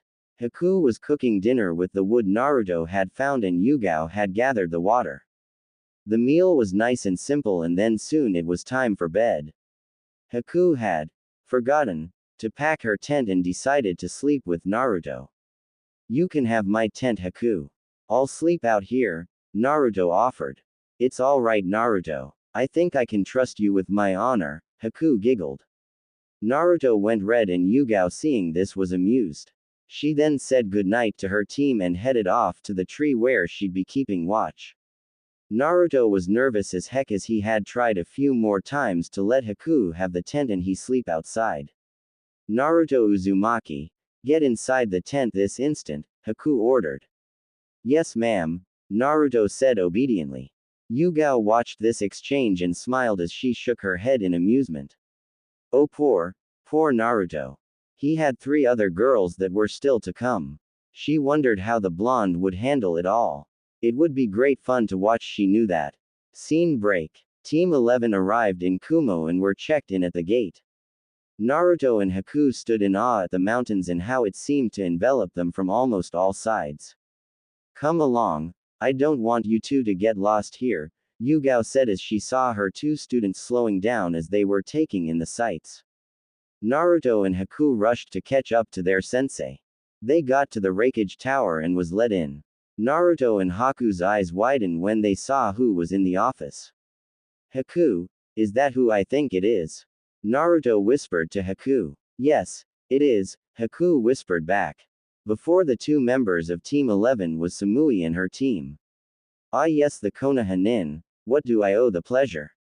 The Raikage asked. We're here to deliver an invitation to the Chunin exams that will be held in Konoha this year, Yugao said as Yugao handed over the scroll. I see, the Raikage said as he took the scroll. Samui turned to see the newcomers and her eyes widened a fraction, but then returned to normal. She then did some hand signs that Naruto and Haku would understand. While in Naruto's mind he and his 5 girls had created their own sign language. So they could talk to one another if needed to without anyone knowing what they were saying. Naruto and Haku caught Samui's message and nodded just slightly to let her know they understood. Samui was relieved seeing that. It will be about a day before I can give you a response. Will that be alright? The Raikage asked. Yugao nodded. Scene break. Yugao gave Naruto and Haku time off to look around though warned them not to get into any kind of trouble. The 2 headed off to where Samui told them to go. Samui had told them a lot about her life in Kumo and what places she liked. So this led the 2 to a training ground. It wasn't long for Samui to appear. She had a smile on her face, which was rare for those who really knew her. Hey Samui, Naruto greeted. Hello Naruto, Haku, Samui said then hugged Naruto and then Haku. Hello Samui, Haku said. Soon the 3 chatted catching up when they last saw each other, which was in Naruto's mind. So Samui, think you'll be in the Chunin exams? Naruto asked. Most likely Naruto. B-sensei thinks we're ready, Samui said. Great. I can't wait for you to come to Konoha, Naruto said. Samui just nodded. So Naruto, you said you've learned Kenjutsu. Let's see how good you are, Samui said as she pulled out her tanto. Naruto looked at Haku, who jumped back to play referee. He then pulled out Twin Fox Fang. Samui eyed it with great curiosity since she had never seen a sword like the one Naruto was using. Most Kumo nin who took up the sword usually used broadswords, zanbatos, tantos or single-bladed katanas. Not a double like Naruto's. And the way he held it was different too. This was going to be an interesting match and that got her blood pumping. The 2 faced off both in their own fighting position. They stared each other down, waiting for the right moment. Alright, begin, Haku said. With speed Samui and Naruto raced towards one another, their blades of steel shining in the sun. The sound of clashing steel echoed through the training ground. Samui and Naruto moved in almost Chunin-like speed as they clashed. Every slash Samui made was parried by Naruto and vice versa. Both weren't giving either an inch, though remained cognizant that this was just a spar and weren't out to really hurt the other. It didn't stop them from pushing each other to even higher heights though. Haku watched wide-eyed since she had never seen anything like it. This spar also drew attention. Yugao was watching as well as Samui's team. Yo, it's blonde against blonde, they are so getting it on. A tall dark-skinned shinobi with 8 swords on his back badly wrapped. A ponytailed blonde sighed as she rubbed forehead and groaned. A red-haired, dark-skinned girl was shocked seeing the fight. No way. He's actually fighting Samui on even ground, she said. A white-haired dark-skinned boy with a in his mouth watched on. But if he beats Samui, then that could cause a big rift and the Raikage would demand retribution for the boy beating Samui, and the Hokage will deny it, and then it will cause a war between Kumo and Konoha and we'll be fighting in a great war and… Shut up Omoi, the red-haired girl shouted as she slammed her fist into Omoi's face. This caused Omoi to fall over. The ponytailed blonde sighed as she saw this and shook her head. Then turned back to the bad rapper, who was writing furiously in a notepad, nodding to himself as he hummed a beat or something like it and wondered why she was in between these weirdos. Yugao watched, eyeing the girl's technique. She liked what she was seeing. Naruto had come far with his training to be able to fight on the same level as Samui. Though Yugao didn't know Samui's name, she did know that Samui was quite skilled with the tanto she wields. She also didn't know that Samui was one of Naruto's girls, and she had the same kind of training in Naruto's mind. Back on the field, Naruto and Samui finally pulled back.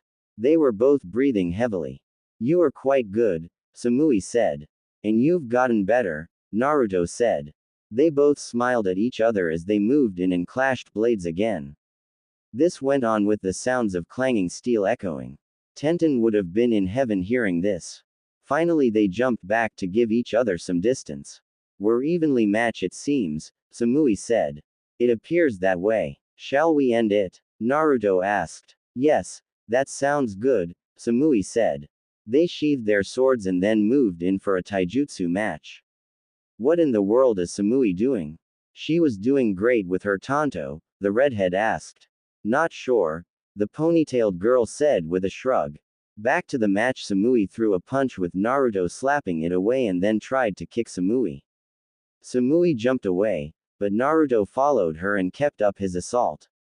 Samui felt overwhelmed, but she kept her composure and blocked all attacks as she waited for an opening. She found one and slammed an elbow into Naruto's chest. Naruto threw an uppercut into Samui's gut at the same time. They jumped away from each other, panting hard. Call it a draw, Naruto suggested. It won't be cool, but yes. A draw, Samui said. She knew she was getting tired and wouldn't be able to last too much longer and knew Naruto still had fuel to burn. Haku called the match, and that's when Samui and Naruto noticed the audience they had. Naruto looked embarrassed as he rubbed the back of his head. Hey, he said. Very eloquent Naruto, Haku said with a roll of her eyes as she was checking over Samui and Naruto for injuries. Yugao walked over to Naruto. That was well done, Naruto, she said. Thank you, sensei, Naruto said, bowing. Yo-yo. That was Titan with so much dynamite, the Kumo nin with the 8 swords wrapped. Naruto asked. Samui sighed as she massaged her temples. Naruto, Haku, this is my sensei B, she said. You call me Killer Bee because I float like a butterfly and sting like a killer bee. Yeah, Kurabi rapped. These are my 2 teammates Karui and Omoi, Samui said, ignoring her sensei. How the hell did you fight Samui on such even ground? Karui asked, demanded. I trained hard, Naruto said. Yes, but how do you know Samui? That's the question. The ponytailed blonde-haired girl asked. Who are you? Naruto asked. This is Yugito ni, Samui introduced. Oh, so hi everyone. My name is Naruto Uzumaki, Naruto said with a grin and a wave. I am Haku, Haku said bowing. And I am their Junin sensei Yugao, Yugao said. After that the small crowd had dispersed, but Karui still wanted to know how Naruto was able to fight against Samui and hold his own. She wanted to know because Samui seemed to have grown or something over the months and she was now the best on the team. Not saying she wasn't, but she was a hell of a lot better than before. She knew more and was wiser too. Yugito wanted to know this as well as how Naruto knew Samui since as far as she knew Samui had never run into Konoha Shinobi at all before. She would have heard about it from Karui and Omoi about it and they looked just as surprised about Naruto. So how did Naruto and Samui know each other? Come on Naruto, there's places I want to show you and Haku, Samui said. She pulled Naruto and Haku away. Yugao smiled at this since she had figured out that Samui was one of Naruto's girls and left. Karui was shocked and decided to follow them.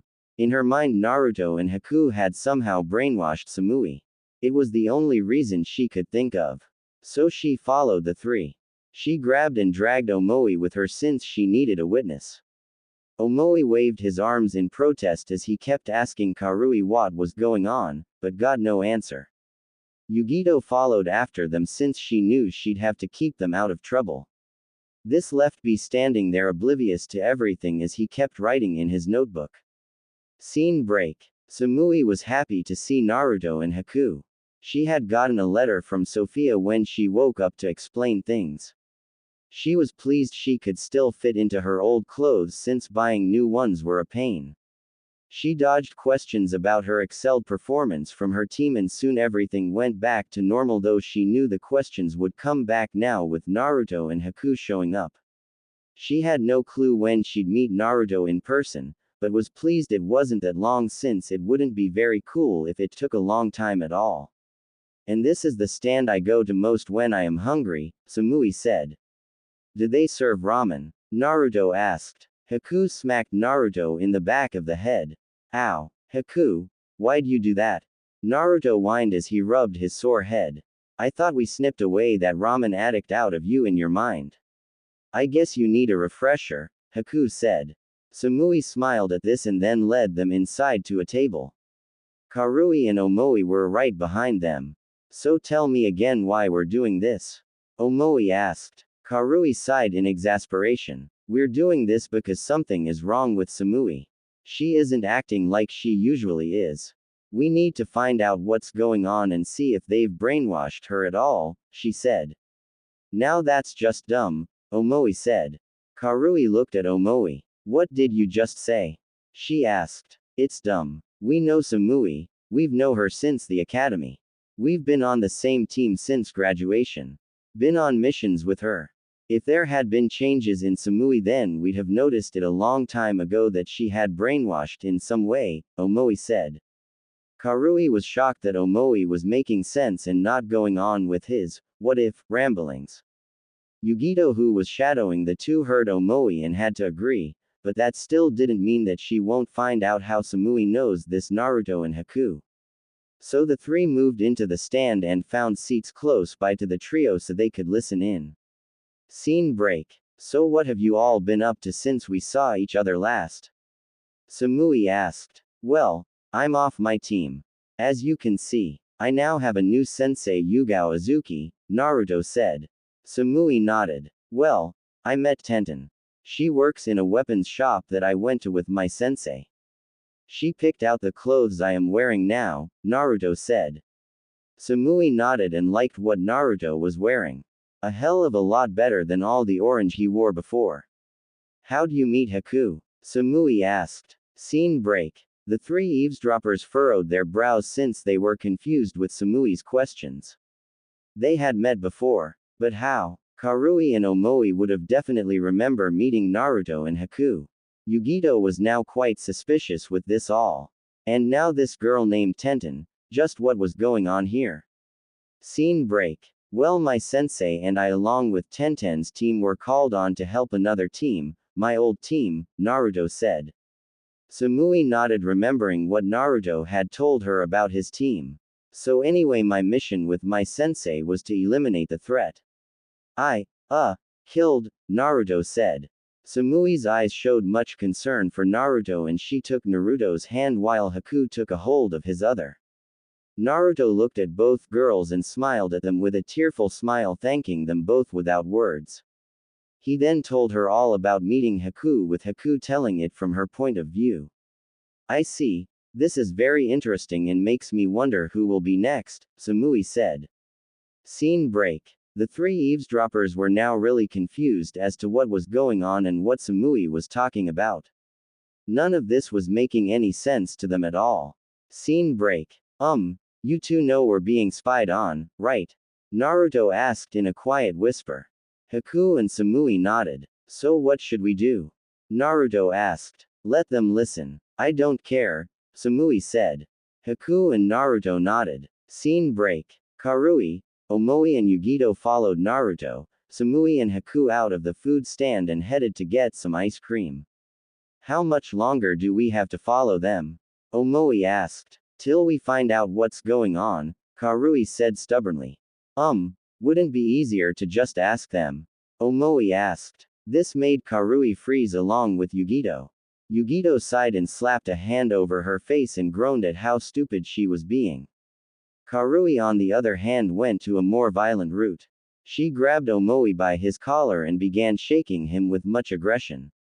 Why the hell didn't you suggest that before, you idiot? She shouted. Omoi was getting jostled too much to even give a reply. Karui let go of Omoi before he blacks out. Again, Samui said as she was holding her ice cream. Karui stopped seeing that stern look Samui was giving her.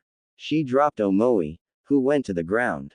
His eyes just swirls. Haku walked over after handing her ice cream over to Naruto to hold and began checking Omoi over.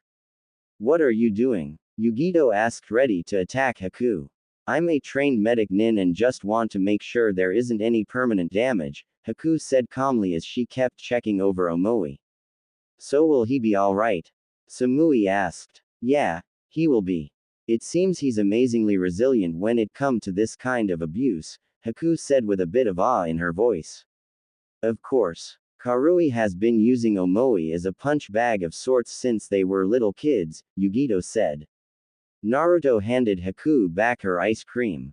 Why were you three following me? Samui asked coolly. We want to know what the hell is going on, Karui said. Yugito sighed and wondered why Karui had to just dive right in. I see, and why is this any of your business? Samui asked as she narrowed her eyes. We're just worried, Samui, Yugito said, jumping before Karui could reply. I appreciate your concern, but Naruto and Haku haven't done anything to me and will ever, Samui said. And how do you know that? Karui asked. By the will of God herself, Samui said. This made Karui and Yugito blinked. What the hell did that mean? Scene break. The next day came and Naruto and Haku said goodbye to Samui at the gate with promises to see each other when Samui gets to Konoha for the exams. After that, Team 11 headed back to their village. Once back, Yugao gave the report and the addition of Naruto finding another of his girls when in Kumo. Hiruzen just sighed and shook his head. The way things are going with Naruto, all of his girls will be here in the Chunin exams, the old leader thought. Hiruzen didn't know how true his prediction was, but shelved it since he had a bigger issue to deal with. In front of him was all this paperwork. Scene break. Naruto, Haku and Tenten hung out with each other, with Tenten deciding to move in Naruto's building so she could be close to Naruto and Haku. The building was owned by Hiruzen and allowed it since he liked the idea of Naruto and his girls being together. So Tenten's apartment was on one side of Naruto's and Haku's the other. This pleased all three of them as talk was coming about of the upcoming Chunin exams. So Tenten, you think your team will be entered? Haku asked. Yeah, I'm pretty sure we will. Guy-sensei held us back last time since he didn't think we were ready then, Tenten said. The three were in Naruto's apartment just relaxing since all three had a day off, which was rare since both of their teams had very different schedules. That's great, Tenten. I wonder if we'll be entered too, Haku. Naruto asked. We most likely won't, Naruto. You need a 3-man cell to take the exams and it's just the two of us, Haku said. Oh, right, Naruto said, frowning. Cheer up, Naruto, Tenten said as she rubbed his back. I guess, but it would be cool to be in the exams, Naruto said. It would, but we're not experienced enough. We may have the skills, but not the experience, Haku said. Yeah, you're right, Naruto sighed. Scene break. Naruto, Haku and Tenten were in the Hokage's office wondering why they were summoned. Good for you to come and so promptly, Hiruzen said. What is it, old man? Naruto asked. Haku and Tenten just sighed and shook their heads. Hiruzen chuckled. Right to the point, Naruto. Well, the reason I called you here is to put Haku and Tenten into your clan, he said. What do you mean? Naruto asked with squinty eyes.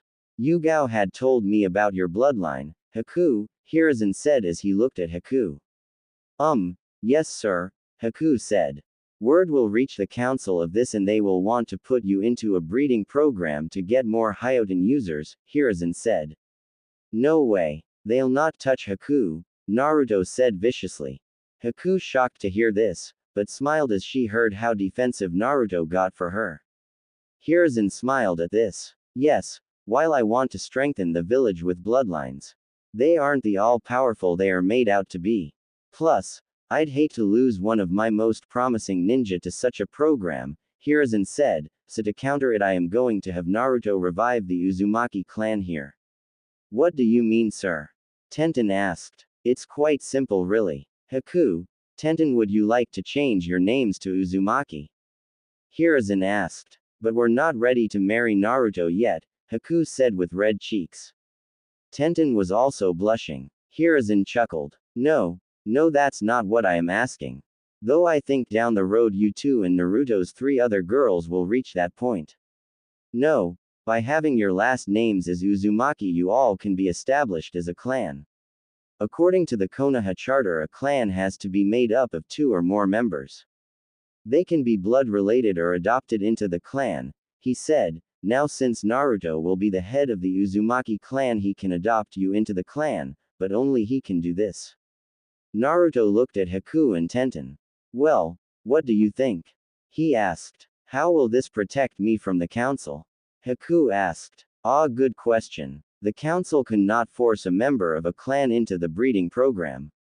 There are bylaws preventing it unless the clan is on the verge of dying out. But I can't see that with you. Only the Hokage and the clan heads can decide that. The council has no control over that at all, Hiruzen said. The 3 looked at each other and discussed things. They then turned to Hiruzen after they finished their talk. We'll do it, Naruto said. Good. Now to the paperwork, Hiruzen said with glee. After what felt like an eternity of paperwork, which made Naruto's hand ache, Tenten and Haku were now members of the Uzumaki clan. Hiruzen ratified it too by placing the Hokage seal on it as soon as it was all filled out and signed. Congratulations, now there's no clan compound you can use at the moment, but I'll be looking into it, Hiruzen said. That's okay, we're fine where we live right now, Naruto said. Haku and Tenten nodded. The 2 girls had their ninja ids changed to now have their new last names and their clan status. Same with Naruto, with him now being in a clan and clan head. Naruto, as clan head of the Uzumaki clan, it will give you a seat on the council, but we'll discuss that later, Hiruzen said. Naruto nodded. Scene break. As Hiruzen predicted, the council found out about Haku's bloodline and demanded her to be put into the breeding program, but Hiruzen stopped them by showing off the paperwork that a clan is protecting and who the clan was. There was loud screams and arguing, but they couldn't do a thing since Hiruzen as the Hokage had final word. He also threatened the council if they tried to act on taking Haku for breeding there'd be severe punishment. The clan heads stood firm with the Hokage, knowing if they allowed this then their clans could be next, and they didn't want that since they wanted to control their rights to breed whoever they saw fit and have the council decide for them. Scene break. As the exams slowly crept closer, Naruto and Haku got a surprise when they arrived at their training grounds. Yugao was there with someone else. Team, this is Koji. He's your new teammate, Yugao said. Naruto and Haku greeted Koji. Today I'm going to let you three get to know one another, then tomorrow we'll get back to training, Yugao said.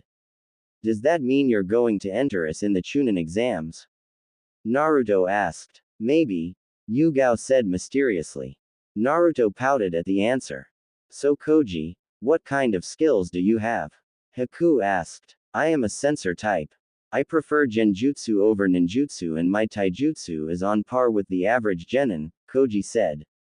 Naruto and Haku shared their skills and the three began to spar with one another to get used to working together. Yugao sat back offering advice when her team needed it. She felt confident that her team would be ready for the exams even if the third member is quite new. She saw how Naruto and Haku were quickly integrating Koji quite quickly. Yes, they would most likely be ready and she'd make sure of it. She had picked Koji since after looking through all the genin that didn't have a team he seemed to fit the best, and after talking to him he had no animosity towards Naruto. And wasn't one to be too nosy. Yugao had told him that his two other teammates had extensive training beforehand and he took it as face value, not questioning it. So Yugao had her team train every day after missions, making sure they had a good solid base of teamwork, which she pushed greatly on them. She wanted them to be very familiar with one another and be able to work together as a cohesive unit. Even though they hadn't been a team for very long. Scene break. Weeks later, Yugao was called for a meeting.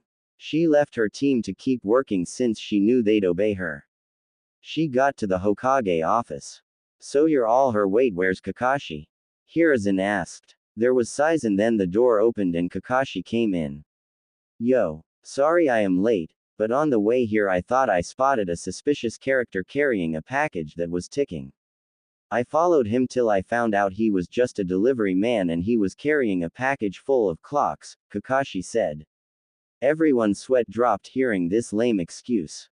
Anyway, you all know why you're here. The Chunin exams are upon us once again. Now it is time for those Junin instructor who wish to nominate their teams to step forward, Hiruzen said. Yosh, I might nominate my team, Team 9 for the Chunin exams. They will show everyone their great burning flames of youth. The exuberant green spandex wearing Junin announced. The rest of the Junin stepped back as Guy shouted. They covered their ears as well since Guy was quite loud. I see. Anyone else? Hiruzen asked, letting the ringing in his ears dissipate. I Kurenai Yuhi nominate my team, Team 8 for the Chunin exams, a long black-haired red-eyed woman said, stepping forward. There were murmurs on this since Kurenai's team was a fresh team. I assume a Sarutobi nominate my team, Team 10 for the Chunin exams, a beard-wearing Junin said. More murmurs since another fresh team had been nominated. I Kakashi Hatake nominate my team, Team 7 for the Chunin exams, the one-eyed porn-reading Junin said. Again more murmurs. Yugao sighed then nominated her team. This shocked many since Yugao's team was the most green since they just gotten a third teammate recently. Are you sure about your choice, Yugao? Hiruzen asked. I am Lord Hokage. I have great faith in my team. I know they'll do well in the exams, Yugao said with utter confidence. Okay. Anyone else? Hiruzen asked. Scene break. Naruto, Haku and Koji were resting under a tree resting. They were chatting, trying to create new strategies that they could use together. This is where Yugao found them. She smiled and walked over. Here are your forms for the Chunin exams. Fill them out and then report to room 301 at the academy, she said. Are you sure we're ready, sensei? Haku asked. I am Haku. I wouldn't have nominated you if I didn't have faith in you all. Even you, Koji. I've seen how you all work together and know you'll do well, Yugao said. This gave the three genin a great boost in confidence since their sensei said she believed in them. This also made them all look at each other and they made a single promise to one another. They'd work hard and wouldn't let the other down, or Yugao either. Yugao saw this and knew this was a team, even if they hadn't been together for very long. She left them after giving them a few final words. Scene break. Team 11 trained together as much as they could, but then gave themselves a day off. They wanted to be fresh for the exams, which were a few days away. Yugao was there most days to give them advice on what they were doing and even trained with them playing the enemy. She played that part to push them harder to work as a team by trying to divide them. Naruto and Haku were walking down the street when 3 blurs went past them, then followed by a bigger pink blur. Was that Sakura? Haku asked. Yeah, and she was chasing after Konohamaru and his friends. Come on, let's go rescue them before Sakura makes them go deaf, Naruto said, giving chase. Haku nodded and followed Naruto. Naruto of course knew Konohamaru since he met him before his transformation. He told Haku and Tenten about Konohamaru. The two caught up and saw Asuna Nin holding Konohamaru by his shirt. Hey, what do you think you're doing? Sakura shouted. Lousy snot-nosed leaf brats, the Suna Nin muttered. Haku? Naruto said. Haku just nodded then disappeared. The Suna Nin blinked in surprise as Konohamaru disappeared from his grasp and now holding a rag doll. What the? He said. You know, you'd get in a lot of trouble trying to hurt the Hokage's grandson, Naruto said. This had everyone turn to Naruto where Haku had returned with Konohamaru. Konohamaru's 2 friends raced to him making sure he was alright. Sakura was just as shocked seeing this all since she didn't know Naruto and Haku had followed her. Naruto. Naruto turned and blinked. He saw Temari there and he smiled. Hey there Temari, nice to see you, he said. Temari smiled right back. Nice to see you too Naruto. Haku, she said. Hey sis, how do you know these two? The Suna Nin asked. That's none of your business Kankuro, Temari said, then she lifted her fan and bashed it over Kankuro's head. Hey, what was that for? Kankuro asked. For almost causing an international incident you idiot, Temari growled. She then placed her fan back in place behind her back and walked over to Naruto and Haku. Once there she hugged Naruto then Haku. The two returned the hugs. Say Temari, can you tell your brother to get out of the tree? Naruto asked. Soon a swirl of sand appeared and a boy with short red hair and black rings under his eyes came out of the sand. Who are you? He asked in a monotone voice. My name is Naruto Uzumaki, raccoon boy, Naruto said. Naruto could sense the Biju in the redhead. Just another ability that Kitsune and Sophia gave him. He had sensed the Nibi in Yugito when he was in Kumo, but said nothing about it at the time. This made Kankuro gasp and Temari wince slightly on instinct. She had told Naruto and the other girls about her brother's condition while in Naruto's mind. The redhead looked at Naruto with those emotionless eyes. Temari, Kankuro were needed by sensei, the redhead said. What's your name? Naruto called out. My name is Gaara.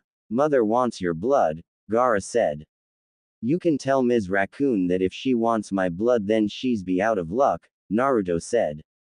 Gaara's face remained emotionless, but sand came out and attacked Naruto. Haku moved to protect Naruto, but Naruto stopped her. He glared right at Gaara, releasing some of Kyuubi's ki at Gaara. With Naruto's training he had learned to harness some of Kyuubi's power.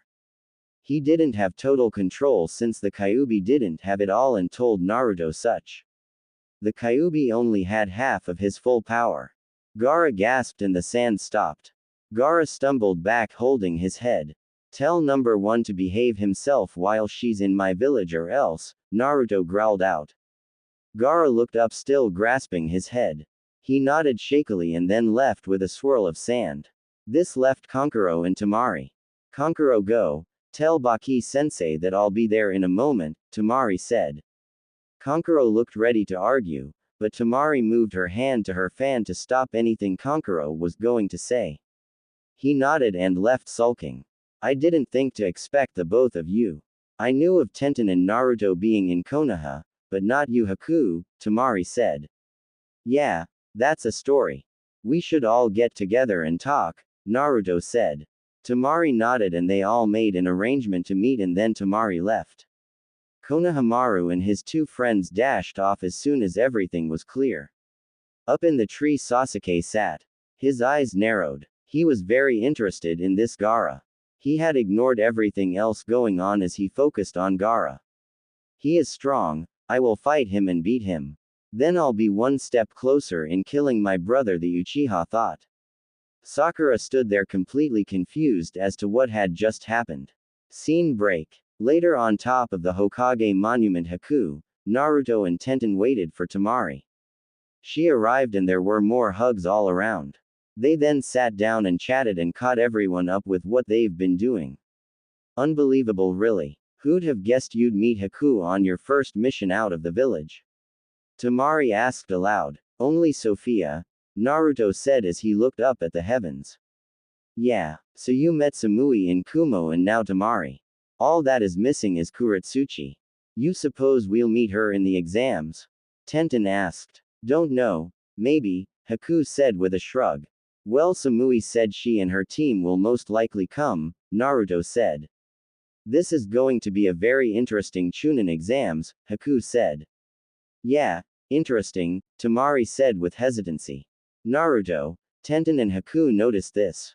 Is something up, Temari? Tenten asked. Temari debated with herself if she tell the other about the planned invasion or not. In the end, she couldn't lie to her friends. So she told them. Naruto, Tenten, and Haku were shocked to hear Suna was planning to invade Konoha during the finals and that this new village called Sound was helping.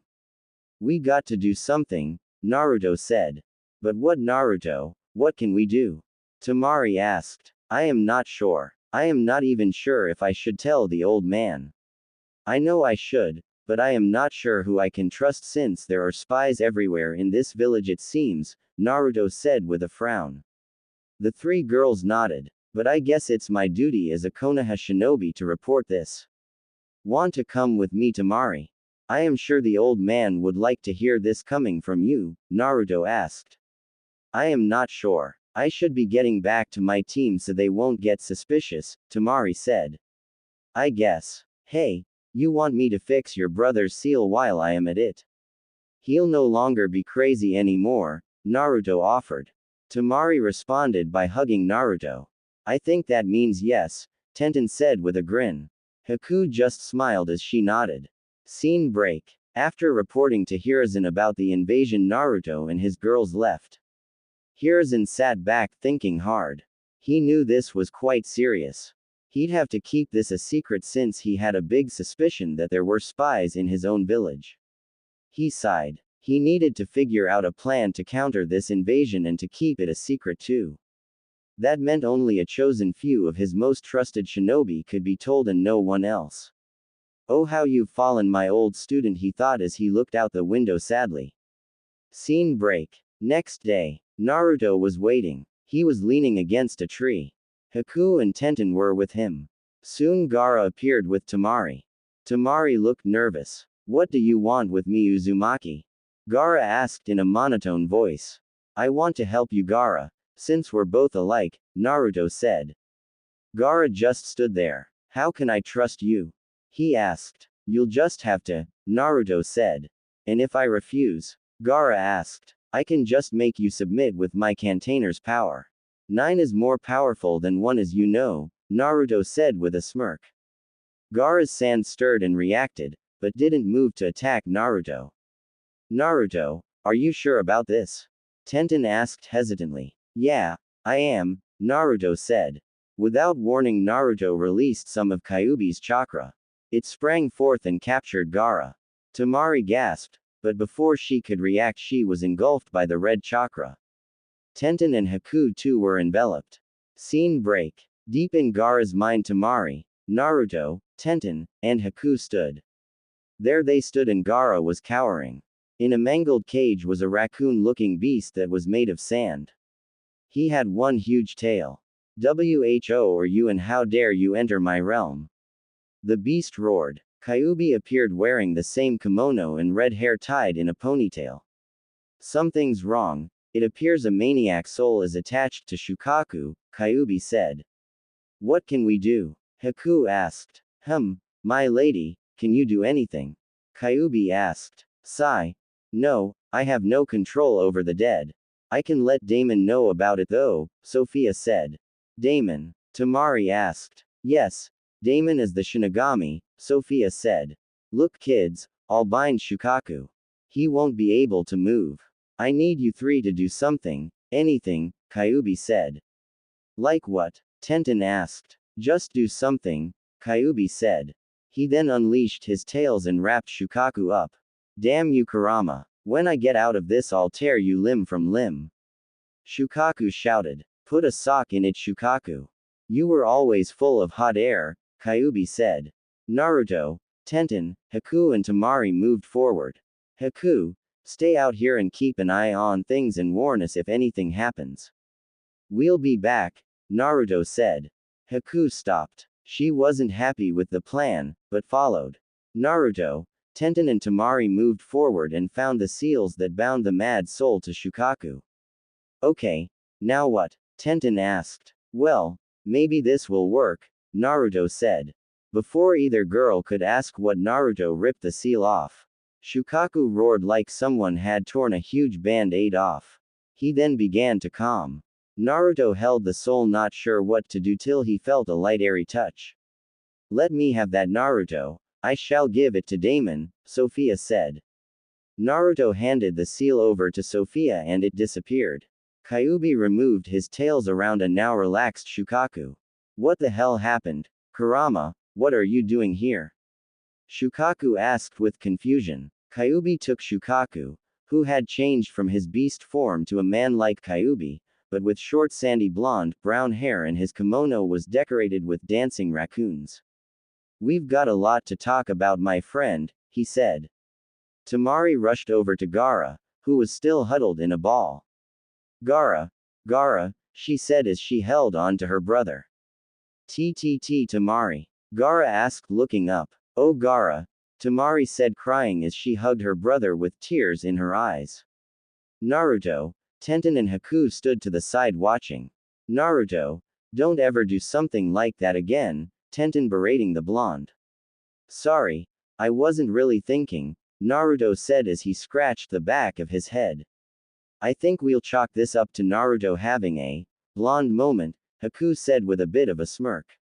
Naruto pouted at this. The three watched as Temari and Gaara connected. Looks like our work is done, Naruto said smiling as he saw a family reunite. Gaara and Temari create a brother-sister relationship that hadn't been there before. They bonded and became fairly close within Gaara's mind. Meanwhile Kyubi and Shukaku were talking. Kyubi telling Shukaku all that was going on and Shukaku wanting in. He along with Kyubi and the other 7 chakra beasts only had one master, mother. That was God, Sophia.